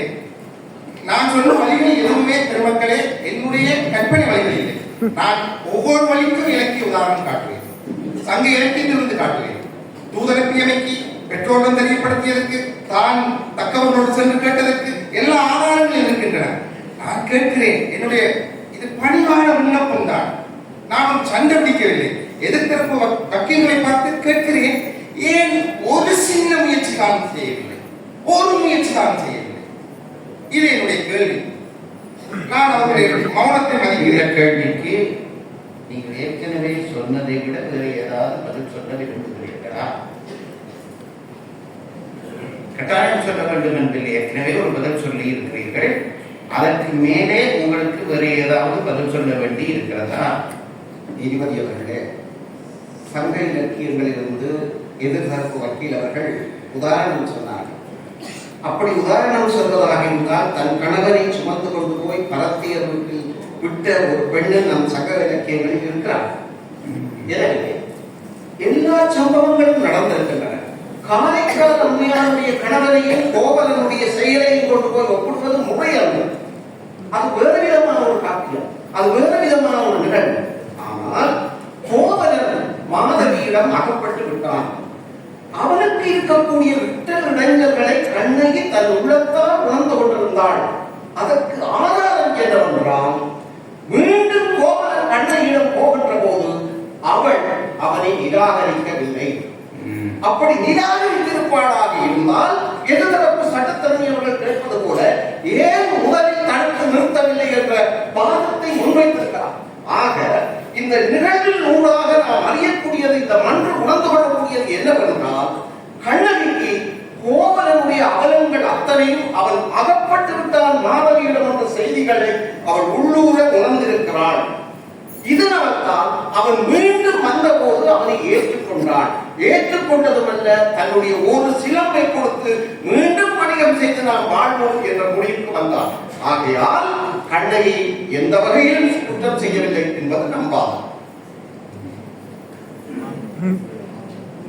இந்த அளவில் நான் என்னுடைய இரண்டாவது பகுதிக்கு செல்ல விரும்புகிறேன். அதற்கு முன்பாக நீங்கள் தயவு செய்து உங்களுக்கு கேட்கிறார்கள்.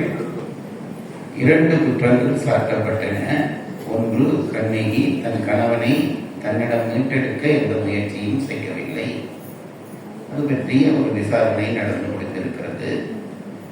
உங்கள் இருவருக்குமான ஓய்வு தேவை என்று நீதிமன்றம் கருதுகிறபடியால், அடுத்ததாக மாதவி குற்றவாளியாகத்தான் காணப்படுகிறாள் என்கின்ற அந்த குற்றச்சாட்டை முன்வைக்கும்படி வாசுதேவா அவர்களுக்கு நீதிமன்றம் உத்தரவிடுகிறது. அகில இலங்கை இளங்கோக்கழகத்தின் இளங்கோக்களுக்கும் பெருங்கோக்களுக்கும் இந்த மண்டபம் நிறைந்த சபையோர்களுக்கும் என்னுடைய பணிவன்பான வணக்கத்தை தெரிவித்துக் கொள்கிறேன்.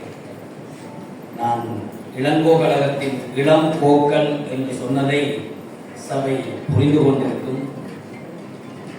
இந்த 3 நாள் விழாக்களையும் அவர் என்ன எதிர்பார்க்கிறார் என்றால், புரிந்து கொண்டிருந்தால் ஒருவரும் கைதட்டி இளங்கோக்களையும் பெருங்கோக்களையும் வணங்கி சிறப்பதிகாரத்தினுடைய தலைவியர்களுக்குள்ளே மாதவி குற்றவாளி என்று 2வது வழக்கை முன்வைக்க விரைகிறேன். புறனில் விளைந்தமை குற்றம் என்று சிரேஷ்ட வழக்கறிஞர் தன்னுடைய முன்மொழிவிலேயே 3வது வழக்காக முன்வைத்த அந்த வழக்கை விரித்து சொல்லப்படுகிறது. சற்று முன்னர் எங்களுடைய கண்ணகி மீதான குற்றத்தை மறுத்து பேசிய எதிர்த்தரப்பு சிரேஷ்ட வழக்கறிஞர் என்னுடைய வேலையை மிகவும் இலகுவாக்கி இருக்கிறார். எப்படி என்று கேட்டால், கண்ணகி அமைதி காத்ததற்கு காரணம் என்ன என்று கேட்டால், கோவலன் மாதவியிடம் மாட்டிக்கொண்டு விட்டான். மாதவியிடத்திலே அவன் அகப்பட்டு விட்ட காரணத்தினால் அவன் மனம் திருந்தி வரட்டும் என்று கண்ணகி பொறுமை காத்தாள் என்று அவர் சொல்லியிருக்கிறார். பொதுவாக எங்களுடைய தமிழர் பாரம்பரியத்திலே, தமிழர்களுக்கு இருக்கக்கூடிய கற்பு நெறியிலே, திருவள்ளுவர் வகுத்து தந்திருக்கக்கூடிய பிறனில் விளையாமை என்கின்ற அதிகாரத்திலே சொல்லப்பட்டபடி, ஒரு ஆண் இன்னொருவருடைய மனைவியை விளைவது விரும்புவது குற்றம். அதற்கு நிகராக ஒரு பெண் திருமணமான இன்னொரு ஆடவனை விரும்புவது அல்லது இச்சிக்க நினைப்பது தவறு. மாதவி ஒரு நடன மாதுவாக பாராட்ட பெற்று அவருடைய கணக்கு கொடுக்கப்பட்ட மரியாதைக்குரிய அந்த விருது மாலையை கோவலன் பெற்றுக்கொண்டான் என்கின்ற அளவில் கோவலனுக்கு சொந்தமாகிறான் என்று காப்பியம் காப்பாற்ற நினைத்தாலும், சிறப்பதிகார சபை, இந்த அகில இலங்கை இளங்கோ சபை கற்பின் தெய்வமாக கண்ணகியை எப்படி போற்றுகிறதோ, தெய்வத்துக்கு நிகராக என்று கூட சொல்லக்கூடாது, தெய்வமாக எப்படி போற்றுகிறதோ அப்படி மாதவியையும் மதிப்போடு பார்க்கின்ற ஒரு சபை. இதை நான் நன்கு அறிவேன். மாதவியை சிறுமைப்படுத்துவதற்காக இந்த குற்றத்தை இங்கே கொண்டு வரவில்லை. வானர குலத்திலே பிறந்த போதும் தலைமை பாத்திரமாக இருந்து ஒரு உயர்நிலையிலே இருக்க வேண்டியவன் என்று எப்படி வாணி பார்க்கப்பட்டானோ, அதுபோல பலத்திய குலத்திலே பிறந்தாலும் தனக்கு என்று ஒரு மிகப்பெரிய கற்பொழுக்கத்தை பேணி தன்னை தகவமைத்து ஒரு சிறந்த நிலையிலே வாழ தலைப்பட்ட மாதவி கண்ணகி என்கின்ற ஒரு பெண்ணுடைய வாழ்வை கேள்விக்குறியாக்கியமை மிகப்பெரிய குற்றம் என்பது என்னுடைய வாதம். உங்களுடைய எல்லோருடைய வாதமும் தமிழருடைய பண்பாட்டு அடிப்படையில் தான் நடைபெற்றுக் கொண்டிருக்கிறதாக நான் கருதுகிறேன். தமிழர்களுடைய பண்பாட்டிலே ஒரு ஆடவன் பல பெண்களை திருமணம், கொஞ்சம் இடைவெளி வருகிறேன், இந்த பக்கத்தில் இருக்கிறவர்கள் கொஞ்ச நேரம் காதை மூடிக்கொள்ளுங்கள். ஒரு ஆடவன் பல பெண்களை அடைவது என்பது குற்றம் என்று எங்காவது கூறப்பட்டிருக்கிறதா? ஒரு தலைமை பாத்திரமாக சில அரசர்கள் பலகார வழக்குரியவர்களாக இருந்திருக்கிறார்கள். அது குற்றம் இல்லை என்று சமாதானம் சொல்லும்படியாக இல்லை. அது யதார்த்தமாக இருந்திருந்தாலும் கூட நீங்கள் கம்பன் கிரகத்திலே என்ன தெரிவிக்கிறீர்கள்? இதுவரைக்கும் என்னவோ இனிமேல் அதை உங்கள் கேள்வி சற்று சந்தேகத்தை அமைப்பாளராக இருக்கிறீர்கள். உங்கள் கம்பெனியிலேயே ராமனுடைய தந்தையாகிய தசரதன் 63,000 பெண்களை திருமணம் செய்தான் என்று சொல்லப்பட்டிருக்கிறது. அப்படி இருக்கிற பொழுது 2 பெண்ணை திருமணம் செய்தது குற்றமா?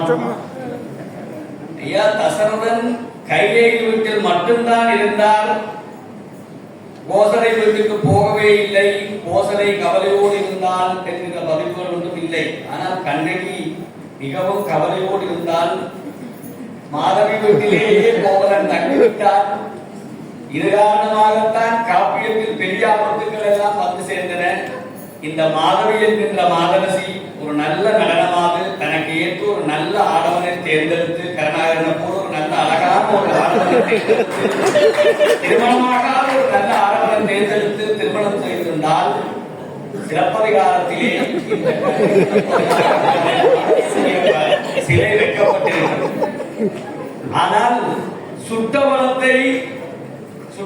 சுடாத வளம் தெரியாமல் தன்னுடைய ஒரு அவசர புத்தியினாலே கோவலனுடைய நிம்மதியையும் தொலைத்து, கண்ணகியுடைய நிம்மதியையும் தொலைத்து, தன்னுடைய நிம்மதியையும் தொலைத்து, சொல்ல போனால் ஒரு நல்லபடியாக வாழ வேண்டிய மணிமேகலையையும் துறவு நிலையிலே வளர்க்க வேண்டிய அளவுக்கு பிறகு ஒரு விளையாட அனுபவங்களை எல்லாம் பெற்றுக் கொள்வதற்கு இந்த மாதவியினுடைய அதாவது துறவு நிலைக்கு ஒருத்தரை அனுப்புவது விளையாட நிலை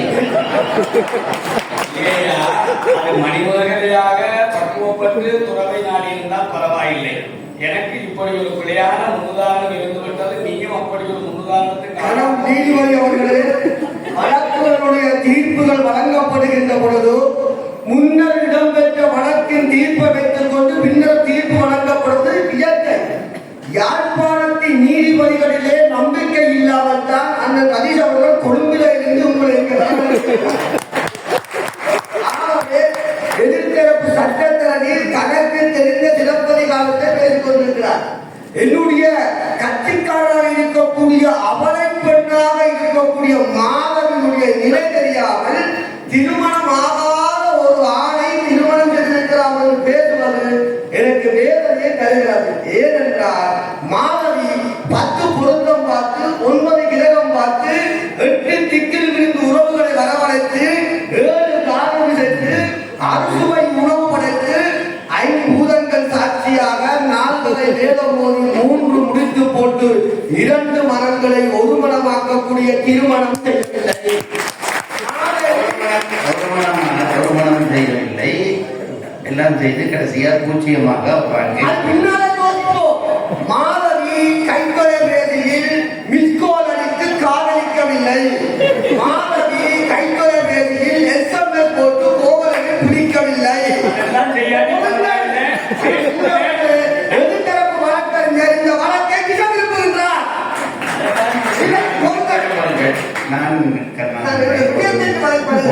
என்ன வரவில்லையா?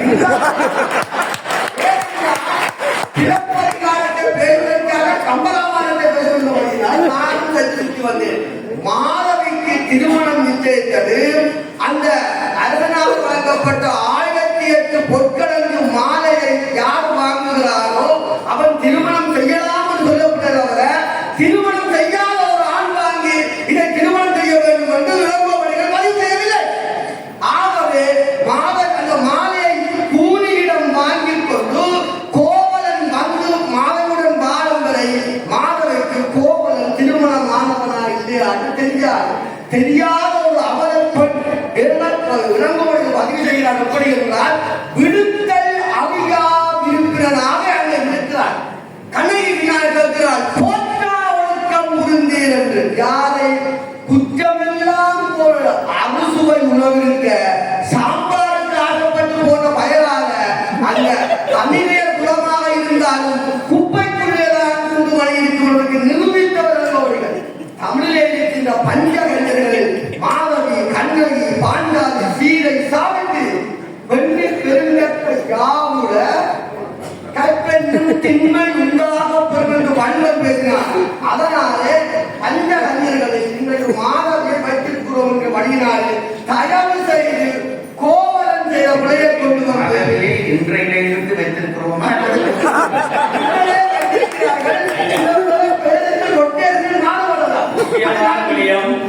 பஞ்சகன்னியர்களுக்குள்ளே மாதவி இல்லை, அவரை இங்கு வைத்திருந்தது என்று ஒன்று. இரண்டாவது சபையிலே சொல்லக்கூடாத மாதவியை வைத்திருந்தது பற்றிதான். மாதவியை வைத்திருந்தது கோவலன். ஆனால் மாதவி திருமணத்தை ஏற்றுக்கொண்டது கோவலனை தவிர மாதவியை 2ஆம் தரமாக வைத்துக் கொண்டுதான் கோவலன். மாதவி அங்கே இல்லை. உங்கள் குற்றம் மாதவி என்பவரை நாங்கள் மறுத்து பேசுகின்றோம். மாதவிக்கு அந்த மாதவியை 2ஆம் தரமாக வைத்திருந்தான் என்கிறேன்.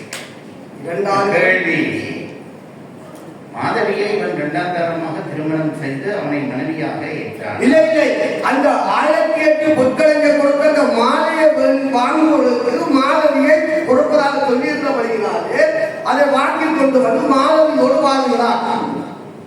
ஆகவே இங்கே குற்றம் 2ஆம் தரம் என்ற பேச்சுக்கு இடமில்லை. ஆகவே இங்கே குற்றம் சாட்டப்பட்டிருக்கும் பொழுது அவளை பெண்ணாக இருக்கிற மாதவி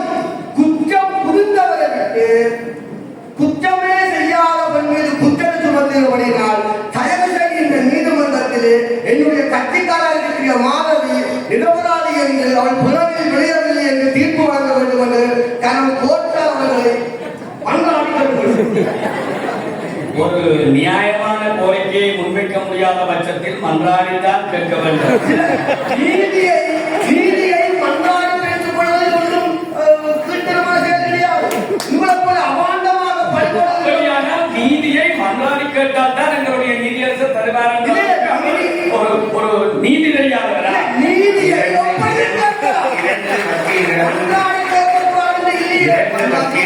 தயவு செய்து உங்கள் இருக்கைக்கு வாருங்கள். மனப்பூர்வமாக இருக்கைக்கு வருகிறது. இப்பொழுது நான் சில கேள்விகள் கேட்க விரும்புகிறேன். ஒன்று, மாதவி அவருடைய அரங்கேற்றம் நிகழ்ந்தது. அந்த தலைக்கோளை யார் வாங்குகிறார்களோ அவர்களுக்கு மாதவி ஒரு காப்பால் ஒரு விலை இருந்தது. கோவலன் அந்த தலைக்கோளை வாங்கிக் கொண்டான். அதனாலே மாதவி அவளுக்கு உரிமையானார். இதிலே மாதவி செய்த குற்றம் என்பது என்ன? சொல்லுங்கள். எதிர்த்தரப்பு வக்கீல் சொல்லுகிற போது கோவலன் ஏற்கனவே திருமணமானவன் என்பது மாதவிக்கு தெரியாத செய்தி என்று கேட்டிருந்தார். நீங்கள் கேட்கின்ற அந்த கேள்விக்குமாக சேர்த்து சொல்லுகிறேன். கோவலன் ஒன்றும் 10ஆம் பசலியாக எங்கோ ஒரு மூளைக்குள் தெரியாமல் இருந்த ஒருவன் அல்ல. மண்டைத்த புகழினான் என்று சொல்லும் அளவுக்கு மிக பிரபல்யமான ஒருவன், அரசருக்கு நிகராக பிரபல்யம் பெற்றிருந்த ஒருவன், சமூக அந்தஸ்து பெற்றிருந்த ஒருவன். அவருடைய திருமணம் எப்பேற்பட்ட சிறப்போடு நிகழ்ந்தது. எனவே அது தெரியாமல் இருக்க நியாயமில்லை. எனவே மாதவி கோவலன் ஏற்கனவே திருமணம் செய்தவன் என்று தெரியாமல் கோவலனிடம் மாட்டிக்கொண்டான் என்று கருணாகரன் சொல்லுகின்ற இந்த உறுப்புகளை எல்லாம் நம்புவதற்கு இந்த சபை சிலப்பதிகாரத்திலே இதற்கு எங்கேயாவது பதில் இருக்கிறதா? எதற்கு? இவர் சொல்வது போல் மாதவிக்கு கோவலன் ஏற்கனவே திருமணம் செய்தது தெரியும் என்கின்ற செய்தி எங்கே இருக்கிறதா? வீட்டுக்குள்ளே இருக்கக்கூடிய பெண்கள் புகழ் பெற்றவர்கள் எல்லோரையும் தெரிந்திருக்க வேண்டும் என்கின்ற அவசியம் இல்லை, தெரிந்திருக்க வாய்ப்பும் இல்லை. ஐயா மன்னிக்க வேண்டும். சிலப்பதிகாரத்தில் கோவலன் பல்விளக்கினான் என்றும் எந்த பதிவும் இல்லை. அதுக்காக கோவலன் பல்விளக்கவில்லை என்று நீங்கள் கோவலன் மிகப்பெரிய பல்விளக்கவர். மன்னர்கள் எல்லாம் அந்த 1008 பொருட்கள் என்று கொடுத்து வாங்க முடியாத வாங்கக்கூடிய வசதி உள்ளவர். ஆனால் அதற்காக இந்த கட்டிக்காராக இருக்கக்கூடிய மாதவி அவர்கள் கோவலனை தெரிந்திருந்தார்கள் எப்படி சொல்லுவீர்கள்? புகழ் பெற்றவர்கள் எல்லோருக்கும் தெரியும் என்பது கிடையாது. இப்ப நான் சிலப்பதிகாரத்திலே கோவலன் திருமணமானவன் என்பது மாதவிக்கு தெரிந்த சான்றொன்றும் இல்லை. அதாவது மாதவி கோவலன் மாதவி மணக்கும் வரை சான்றுகள் இல்லை. தெரியாது என்பதற்கு சான்று இல்லை என்று சொல்கிறீர்கள் அல்லவா? தெரியும் என்பதற்கு சான்றுகள் ஏதாவது இருக்கிறதா? இரவு வந்துவிட்டால் பகல் வந்து சொல்ல அதே போல தெரியாது என்பதற்கும் சான்றில்லை, தெரிந்தால் என்பதற்கும் சான்றில்லை என்கிறார்கள். உங்கள் இந்த வாதத்தை, 2 பேருடைய வாதத்தையும் இந்த மன்றம் நிராகரிப்பதை தவிர வேறு வழி இல்லை. நான் கேட்பதை இப்பொழுது நீங்கள் சுகமாக சொல்லுங்கள். தெரிந்ததென்றே வைத்துக் கொள்வோம். கண்ணகி, இந்த பெண் என்னிடம் வந்தது நீங்கள் தவறு, என்ன உங்களுக்கு ஒரு மனைவி இருக்கிறார் என்று திருப்பி அனுப்பியிருக்க வேண்டும். இல்லாத பட்சத்திலே இடையிடையாவது போய் வாருங்கள் என்று விட்டிருக்க வேண்டும். அப்படி எல்லாம் ஒரு கற்புள்ள பெண்ணு இடையிடையாவது போய் வாருங்கள் சொல்ல மாட்டான்.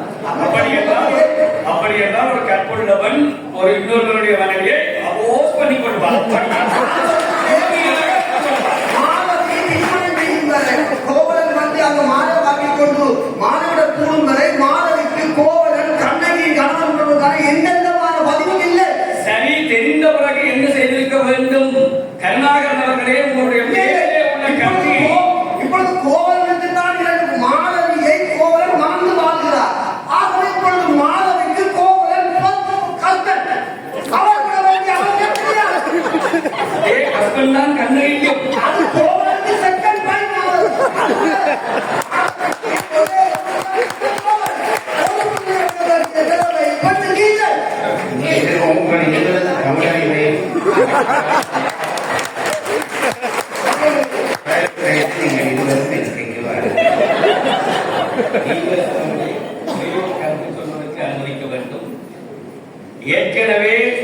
நீங்கள் சொன்னது போல மாதவிக்கு தெரியாதுன்றே வைத்துக் கொள்வோம். தெரியாது, கற்றுக்கொள்ளும் தெரியாது, கற்றுக்கொள்ளும் வேண்டாம். மாதவிக்கு தெரிந்திருந்தால் கூட, மாதவி ஏற்றுக்கொண்டால் கூட நீங்கள் மக்களை பெற்று பலிவிடுகின்ற பொழுது எந்த ஆணும் தட்டி கேட்க துணிவார். மாதவியிடம் இருந்து கோவலன் மீண்டும் கண்ணகியிடம் வந்து விட்டார்.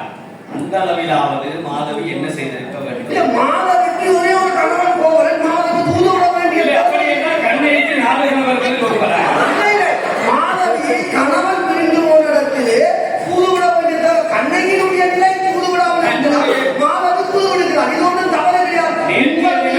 சட்டத்தரணியே தூது விடுவது வளமை என்று சொல்லி இருக்கிறார். நேற்றைய தினம் நீதியரசர் சொன்னது போல தன்னுடைய கூந்தல் முடியை எடுத்து தன்னுடைய நினைவுகளை மீளவும் கோவலனுக்கும்படியாக அந்த ஓலையை கொடுத்தனுப்பியதிலே மாதவியினுடைய மிகப்பெரிய வஞ்சகம் அடங்கி கண்ணகி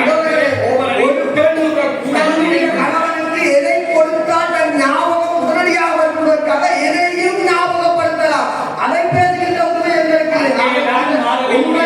எங்களுக்கு கணம் நீதிபதி அவர்களே செய்து கொடுத்துக்கள். மாதவிக்கு கண்ணவியை கோவலன் ஏற்கனவே திருமணம் ஆனான் என்பது மாதவிக்கு தெரியாது. அதுதான் உங்கள் நியாயம். தெரிந்த பிறகு என் தூதனுப்பினான். மாதவி கோவலுடன் வாழ்ந்தவர். இப்பொழுது அதோடு வேண்டாம், தெரிந்த பிறகு தூதனுப்பினாடா இல்லையா? அனுப்பினார். அப்ப தெரியும், நீங்கள் தானே சொன்னீர்கள் தெரியாமல் வைத்து அவனோடு திருமணம் ஆகிவிட்டது. எங்கே எங்கே கோவலன் கூடி வாழ்ந்து விட்டால் திருமணம் கூடி வாழ்வதெல்லாம் திருமணமா? கூடி வாழ்வதற்காக அந்த மாலையை வாழ்ந்து கொண்டு வருவதற்கு மாதம் என்று சொல்லிவிட்டார்கள். வாழ்ந்து விட்டால் வந்து விட்டார். அது பல பேர் இருக்கிறார். பல பேரில் ஒருவன் தான் இருக்கிறவர்கள் எல்லாரும் கணவனையாக இருக்க வேண்டும் என்ற அவசியம் இல்லை. கோவலன் எந்த நோக்கத்தோடு இருந்தாலும் மாதவி தன் கணவன் நினைப்போடு உடன் வாழ்ந்தார் என்பது சிலப்பதிகார பதிவு. ஆகவே தன்னுடைய கணவன் போரிடத்திலே தூதுவிட வேண்டிய ஒரு தேவை ஒரு பெண்ணுக்கு இருக்கிறது. அந்த தேவையை செய்தார் என்று கூறி உங்களுக்கு 2 பேருடைய வாதங்களையும் மன்றம் பதிவு செய்திருக்கிறது. இயற்கைக்கு பாருங்கள்.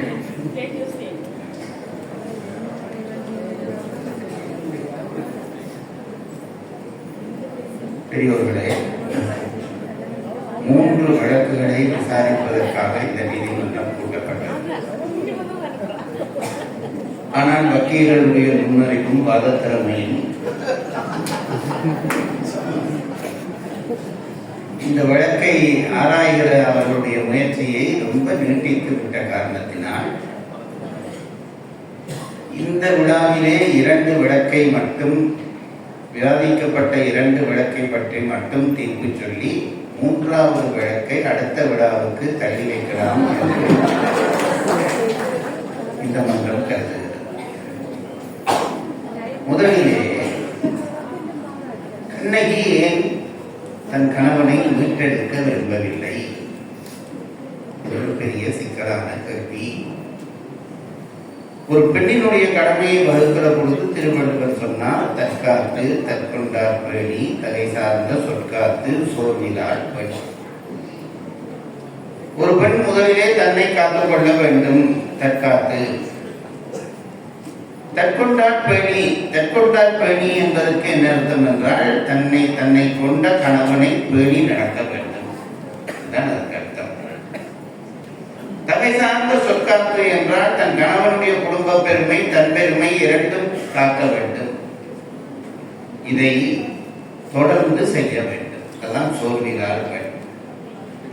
சோர்விலார் என்பது ரொம்ப முக்கியம். சில பேர் சொல்வார்கள், நான் ரொம்ப பெரிய கற்புக்கரசி, எப்போ இருந்தால் போன வியாழக்கிழமை என்றார். இந்த வார்த்தைகள் இருக்கிற அர்த்தம் உங்களுக்கு தெரிகிறதா? பாபா வியாழக்கிழமை மட்டும்தான் கற்புக்கரசி.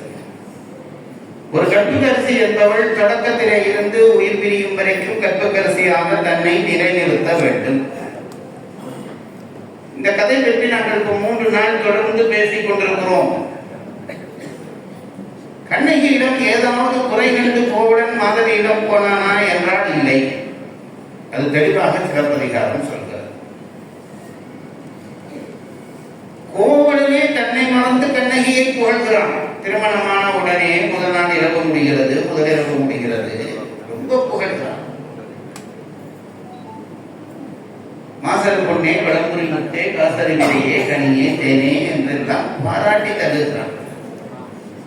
சில பேர் அதை படித்துவிட்டு இப்ப என்ன சொல்லுகிறார்கள் என்றால், இந்த மாதவியை கண்ணகியை விட்டு கோவலன் ஏன் போனான் என்றால், இவன் இவ்வளவு புகழ்ந்தானே, இந்த கண்ணகிக்கு திருப்பி 2 வார்த்தை சொல்ல தெரியலையே. நான் சொல்றது உங்களுக்கு புரிகிறதா? மாசர்கள், காசரிகளையே, கனியே, தேனே, இதெல்லாம் இப்படி இத்தனை புகழுகிறான். 2 பேரும் சந்தோஷமாக இருக்கிறார்கள். இருந்த பிறகு எழுப்பி கணவன் புகழுகிறான். இப்போ கண்ணகியை திருப்பி 2-3 விடத்தானே வேணும். கண்ணகி பேசாமல் இருக்கிறார். அப்ப இதை வைத்துக் கொண்டு சில பேர் சொல்கிறார்கள், கோவலன் அளவுக்கு கண்ணகியிடம் ஒரு கலைத்தன்மை இல்லை, அதனால்தான் அவள் இப்படி பேசாமல் இருந்தார், அதனாலதான் கோவலனாலே கண்ணகியை முற்றுமுழுதாக ரசிக்க முடியவில்லை என்று சில பேர் சொல்கிறார்கள். அது தவறு. எப்பொழுதும் இந்த பெண்ணுக்கு இருக்கிற இயல்பான குணத்திலே ஒன்று நாணம். ஒரு காலத்திலே இருந்தது. அச்சமனம் நாமம் வைப்பு என்பது பெண்களிடம் இருக்கிற குணம் என்று ஒரு காலத்திலே சொன்னார். இந்த நாணம் இருக்கிறபடியால் ஆடவனுக்கு அந்த நாணம் இல்லை. அவனுடைய நாணம் வேறு. நல்லவர் நாணம் இல்லை, அவனுடைய நாணம். ஆண்களுக்கு நாணம் இருப்பது என்னவென்றால், ஒரு பிழையான செயலை செய்வதற்கு தான் ஆண்கள் நாண வேண்டும். பெண்களுக்கு தான் தலைவனை கண்டவுடனே ஒரு நாணம் வரும். அது சொல்லி சொல்லி உண்டாக்கியதல்ல, அது இயற்கை. இன்றைக்கு கூட நீங்கள் எந்த நாட்டு சினிமாவையும் எடுங்கள், தமிழ் சினிமா இருக்கட்டும், தூக்கி போடுங்க. எந்த நாட்டிலே, ஆப்பிரிக்காவில் இருக்கட்டும், அமெரிக்காவில் இருக்கட்டும், எந்த நாட்டு சினிமாவையும் எடுத்தால் ஒரு காதலன் காதலை சந்தித்துக் கொள்கிறார்கள் என்றால் காதலியினுடைய முகத்திலே வெட்கத்தை காட்டுவது என்பது எல்லா டிரெக்டருக்கும் அதுதான் வேலை. எங்காவது ஒரு இடத்திலே காதலன் காதலியை சந்திக்கிற பொழுது காதலன் இப்படி நிற்பானா, நின்றா சகிக்க முடியுமா? நான் உங்களுக்கு கேட்கிறேன். ஆகவே பெண்ணுக்கு தான் நாணம் உரியது. அதனால திருவள்ளுவர் என்ன அதிகாரம் வந்து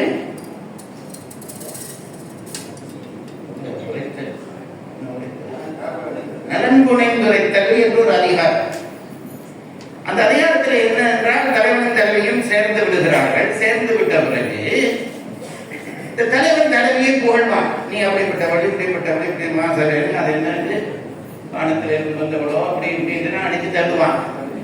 அனங்குகோள், ஆய்மைகோள், கணங்குடை மாதகோள், மாறாத நெஞ்சு என்று அப்படி புழுகுவான்.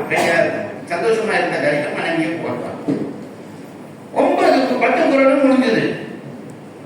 10லையும் ஆம்பளை தான் பொம்பளையை புகழ்றான். ஒரு குரல் பொம்பளை ஆம்பளை குரல் புகழ்றதா திருவள்ளுவர் கூட இல்லை. அந்த அடுத்த சாமி 10 குரல் இருக்கு தானேப்பா, 9 குரல் அவள் பாராட்டட்டும், ஒரு குரல் இவன் பாராட்டி இவள் பாராட்டினா என்ன? அதுக்கு பெருமைகள் எழுதினார், இயல்பான நாணத்தால் கிளவி உறவாது என்றார். இயல்பான நாணத்தால் கிளவி உறவாது. அது கிளவி உள்ள பொருள்ன்றது இல்லை. கிளவி என்ற வார்த்தை பெண்ணுக்கு இருக்கிற இயல்பான நாணத்தினாலே பெண் வார்த்தை, கணவனுக்கு வார்த்தை சொல்ல மாட்டார். தான் மகிழ்ந்ததை தன் உணர்வாலே காட்டுவார். அவ்வளவுதான், உணர்வாலே காட்டுவார். அதான் பெண்ணுக்கு இருக்க அழகு. அவள் படுற வெக்கத்திலே, அவள் சிரிக்கிற சிரிப்பிலே இவளுக்கு தெரியும் அவளும் சந்தோஷமாகத்தான் இருக்கிறார். அப்படி தெரிய வேண்டும். இதெல்லாம் நான் உங்களுக்கு பாடம் நடத்த.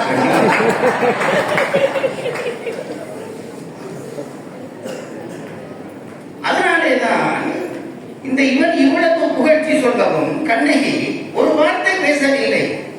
அவள் வார்த்தை பேசவில்லை என்பதற்காக அவளுக்கு பேச தெரியாதவள் என்று நினைத்து விடக்கூடாது என்று பின்னாலே இளங்கோடிகள் சொல்லுகிறார். சொல்லாடான் என்றால் நங்கைக்கு சொல்லாடுக்காக அவள் பேசக்கூடியவள் தாண்டா போயிட்டான். அது ஒரு தற்செயலான கண்ண கோவலன் அவன் பல ஊர்கள் சுற்றி திரிஞ்ச ஆள். வெளிநாட்டுக்கு மாப்பிளமாக அனுப்பினாலே கஷ்டம் தான். கொஞ்சம் பேர் முழுசுறது தெரியுது. என்னென்றால் போனவன் என்ன செய்வான் என்றால் ஒரு இடத்துல வாழ்ந்தாதானே வந்து ஒரு இடத்துல மனம் நிற்கும். அங்கேயும் இங்கேயும் போக விட்டா கோவலன் என்ன செய்தா சின்ன வயசுலேயே ஊர் முழுக்க சுத்தினாள். மண்டேக்க புகழினான், மதிமுக மடவாதம் கண்டேத்த குரலினார் ஆயத்து பாராட்டி கண்டேத்தும் செவ்வேள் என்று இசைபோக்கி ஏதோ காதலால் கொண்டேத்தும் கிழமையான் கோவலன் என்பான் மன்னோ. என்ன தெரியுமோ, சின்ன வயசுலேயே அவன் படிச்சு பெரியானாகி எல்லா நாட்டுக்கும் போய் வந்து விட்டான். 4 பொம்பளைகள் எங்கேயாவது சேர்ந்தால் சிலப்பதிகாரங்களாவது 10 பொம்பளைகள் சேர்ந்து வைங்க, அவனை பற்றி தான் கதைப்பினுமா. கோவலன் பார்த்தீங்கன்னா பாட்டினான்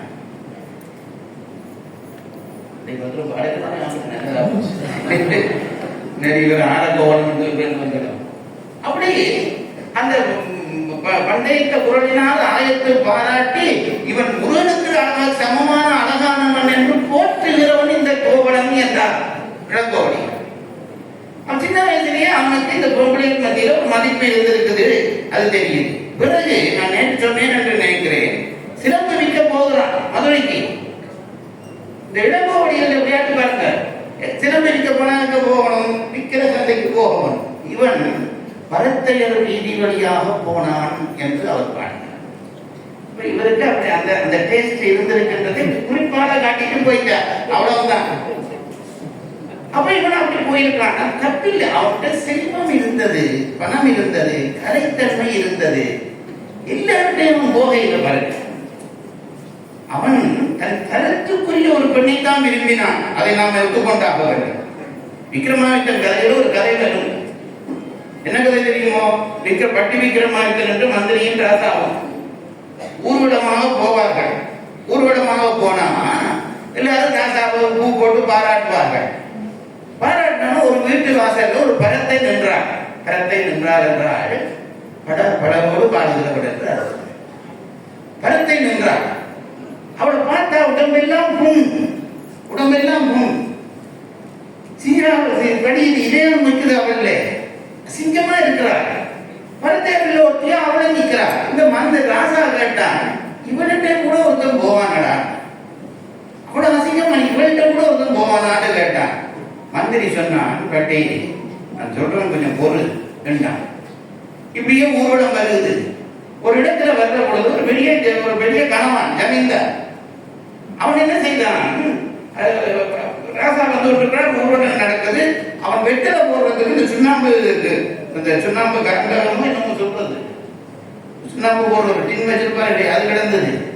அதில் எடுத்து சுண்ணாம்பு விராட்டினான். யாரு? அந்த அந்த அந்த ஊர் கணவன் சுண்ணாம்பு விராட்டினான். காஞ்சி போய் கிடந்தது.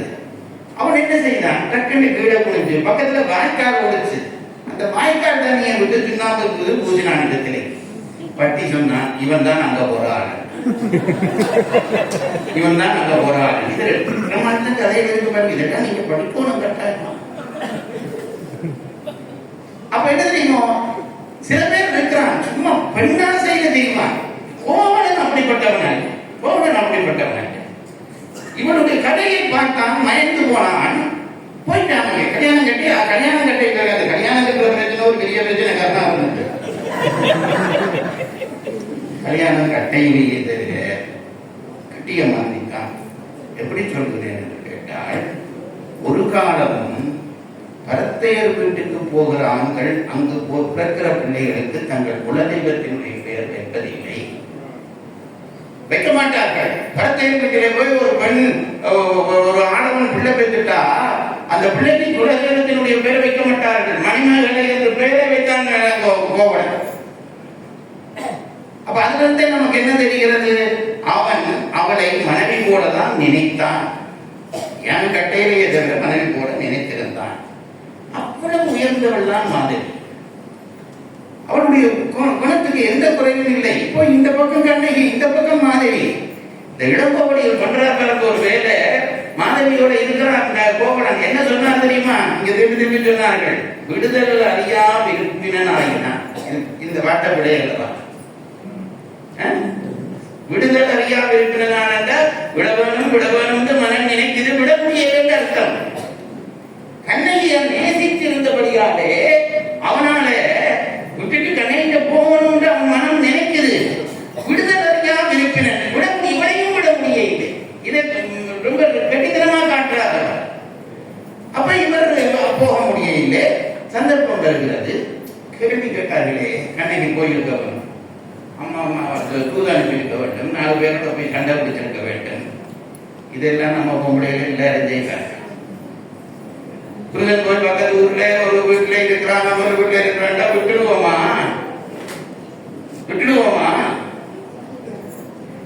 கடமையில எடுத்து கொண்ட போட்டால் கோவலன் பாஞ்சு வருவேன். போய் வாசல் போயிட்டு என்ன கேள்வி எல்லாம் கேட்டிருப்போம். ஆனால் கண்ணகி கேட்கவில்லை. போன கோவலன் திரும்பி வந்தான், எல்லாம் தெளிச்சு விட்டு வந்துட்டான். அங்க போய் வியாபாரம் இல்ல, தொழில் கலந்து கொண்டிருந்தான், எல்லா சொத்தையும் அடைந்தான். இப்ப மாதவியோடையும் கோபம் வந்து விட்டது. அது பெரிய விஷயம். அது இன்னொரு முறைக்கு சொல்லுவோம். ஏன் விட்டுட்டு வந்தான்றது ஒரு பெரிய விஷயம். விட்டுட்டு வந்துட்டான். வந்தா பாருங்க, இதுதான் பெண்ணினுடைய வெற்றி.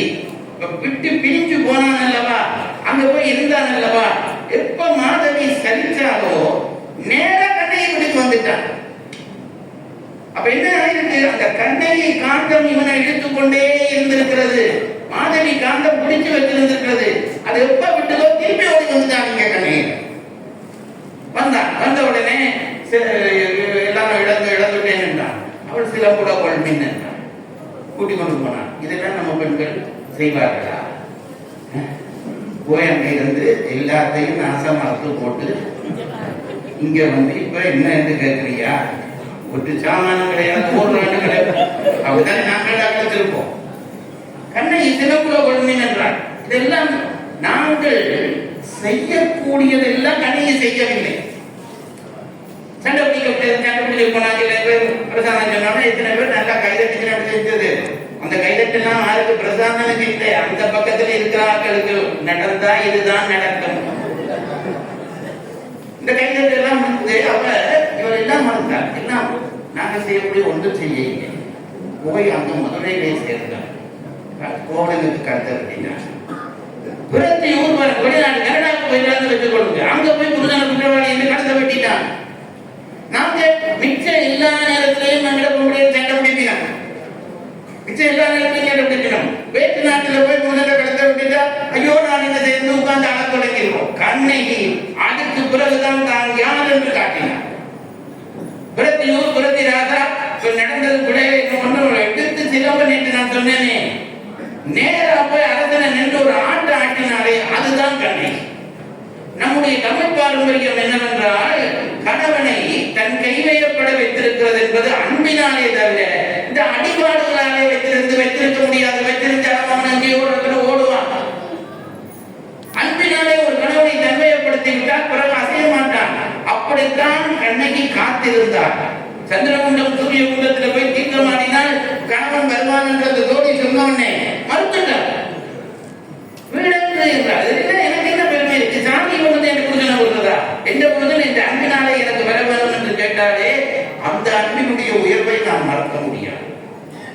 ஆகவே கண்ணகி தன் கணவனை நிற்க ஒன்றும் செய்யவில்லை என்று சொல்லுவோமே, செயலாக ஒன்றும் செய்யவில்லை. நினைவாக தவம் செய்தார். எப்படியும் வருவான் என்று காத்திருந்தார். அந்த காத்திருப்பு தான் வர பண்ணியது கோவலனை. ஒரே ஒரு உண்மையை சொல்லுகிறேன் பாருங்கள். மனத்திற்கு இருக்கிற சக்தி இந்த உலகத்திலே வேறு ஒன்றுக்கும் இல்லை. மனத்திற்கு இருக்கிற சக்தி ஏதாவது ஒன்றை உறுதியாக நீங்கள் நினையுங்கள், அது உங்கள் கைக்கு கிடைக்கும். யாரு ஜெயராஜ் சொன்னார் நினைக்கிறீங்களா? இல்ல, திருவள்ளுவர் சொன்னார், எண்ணியாங்கு எய்துவ தெய்வ குலம் சொல்றான் பாருங்க. நினைச்சது நினைச்சபடி நடக்கும். இந்த முறை இன்னும் ரிசல்ட் எடுப்பேன், உறுதியாக எடுப்பான், சந்தேகம் இல்லை. நான் இந்த பட்டையை தான் உறுதியாக முடிப்பான், சந்தேகம் இல்லை. அதை சொன்னா தானே கேட்பாங்க. நான் என் தங்கச்சிக்கு வீடு கட்டி கொடுப்பேன், உறுதியாக கொடுப்பார். நான் சொன்னது நான் சொன்னா தனியா கொடுத்த திருவள்ளுவன் சொன்னான், எண்ணியாவது எய்துவ. அதுக்கு என்ன நிபந்தனை? எண்ணியர் திண்ணியராக வேண்டும். கண்ணையில் திண்ணியராக இருந்தால் கோவலன் திரும்பி வந்தார். மாதவியினுடைய குற்றச்சாட்டை பொறுத்தவரையிலே இவர்கள் சொல்லுகிறார்கள், இன்னொருவனுடைய கணவன் என்று தெரிந்து கொண்டு அவனை ஏற்றது குற்றம் என்கிறார்கள். தமிழர் மரபிலே ஒரு பிரச்சனை இருக்கிறது. என்ன பிரச்சனை என்றால், ஒரு ஆண் பல பெண்களை திருமணம் செய்வதை குற்றமாக கருதுவதில்லை. பெரிய விஷயம் இப்ப சொல்ல முடியாது, நேரம் இல்லை, சொல்ல முடியாது. ஒரு நியாயம் இருக்கிறது. இவள் பரத்தை குடும்பத்தை சேர்ந்தவள், அந்த கலிக்கோளை யார் வாங்குகிறாரோ அவருக்கு அவள் சொந்தம் என்பது நியதி. அரச சபையிலேயே நீதி எங்கே பிறக்க வேண்டுமோ அங்கே வைத்த நியதி. அங்கே அவனை ஏற்றுக்கொள்ள வேண்டி வந்ததை ஏற்றுக்கொண்டாள், வாழ்ந்தாள். அதற்காக கண்ணையன் மாதவியை குற்றம் சொல்ல முடியுமா என்றால், மாதவி கோவலனை கடைசி வரை இவர் சொன்னது போலதான், தாலி கட்டினாலோ கட்டையிலேயோ கணவன் போலதான் நினைத்தார். கடற்கரையில போய் இந்திர விழா நடக்கிற பொழுது கடைசியில மாதவி டான்ஸ் ஆடுறாள், டான்ஸ் ஆடுறாள் அந்த சபையில. அப்ப இவன் பொக்கெட் எல்லாம் முடிஞ்சு போச்சு, காசுலையும் காசு எல்லா காசும் முடிஞ்சு போச்சு, எல்லாம் கொடுத்து முடிச்சுட்டான். இவன் வழக்கமா இவன் ஆடுவான் பார்த்து ரசிப்பான். அன்றைக்கு ஆடின உடனே பல நாட்டுக்காரர்களும் இந்த டான்ஸை பார்த்துட்டு இவளுக்கு பரிசுகள் கொடுத்தார்கள்.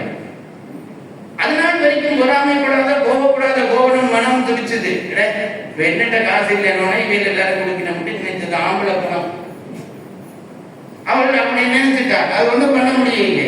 அதுக்குள்ளதான் இந்த ஊழல் வந்தது. அதுக்குள்ள இவள் ஒரு பாட்டு பாட, அவன் ஒரு பாட்டு வந்து பாடிக்கிட்டு அதான் பாருங்க. அது சொல்லக்கூடாது, பொம்பளைகளுக்கு கணிக்க படிச்சிருந்தால் புருஷனாரோட வாழ்வது கஷ்டம் போல இருக்கு மாதவி சொல்றான். எடுத்துக் கொண்டிருந்தாங்க, பேசாமல் இருந்திருக்கும். இவளும் சமைத்து செடிக்கு சமமா பாட வைக்கின்றார். அந்த பாட்டினுடைய அர்த்தம் என்ன என்றால், நீ போனா போய் நான் இருப்பேன் என்ற மாதிரி வந்துவிட்டது. அவள் அந்த நோக்கத்திலேயே பாட இல்லை. ஆனால் அவன் அதை பார்க்க விட்டுட்டு வந்துவிட்டான். மாதவி அதுக்கு பிறகு இங்க பாருங்க, நான் இதை மட்டும் சொல்லி முடிக்கிறேன். மாதவி என்ன செய்திருக்கிறான்? டான்ஸ் ஆட வேணும் தானே விரும்பினாலே அதை எல்லாரும் பாருங்க. புருஷன் போனாலும் நல்ல சுதந்திரமா நல்லா ஆடி இருக்கலாமே. கோவலன் செத்தோனே நீ ஒரு இடைஞ்சலும் இல்லை, வடிவாக ஆடி இருக்கலாமே. கோவலன் செத்த அடுத்த நிமிடம் அவள் எல்லா கலையையும் விட்டுவிட்டான். அப்ப என்ன தெரியுமா? அவள் ஆடியது கோவலனுக்கு தான், வேற ஒருத்தருக்கும் இல்லை. இவன் பைத்தியக்காரனாக நினைச்சுட்டான். என்றைக்கு அதை எல்லாம் தொடர்ந்தாலும் அதிலே இருந்தே அவருடைய உயர்வும் தெரிகிறது. அதனாலே நான் இதை இன்னும் ஆழமாக ஆராய்ந்து தீர்ப்புரைக்க வேண்டிய வழக்கு. ஆனாலும் கூட இன்றைக்கு ஆராய்ந்த அளவிலே நேரத்தினுடைய அருமை கருதி இந்த 2 கலைஞர்களும் வேண்டும் என்று எந்த பிழையும் செய்யவில்லை. அவரவர் நிலையிலே நின்று அவரவர் செய்த செயல் பண்பாட்டுக்கு ஒத்ததாகத்தான் இருந்தபடியால் இந்த 2 கலைஞர்களும் குற்றமற்றவர்கள் என்று சொல்லி அவர்களை விடுதலை செய்தார்.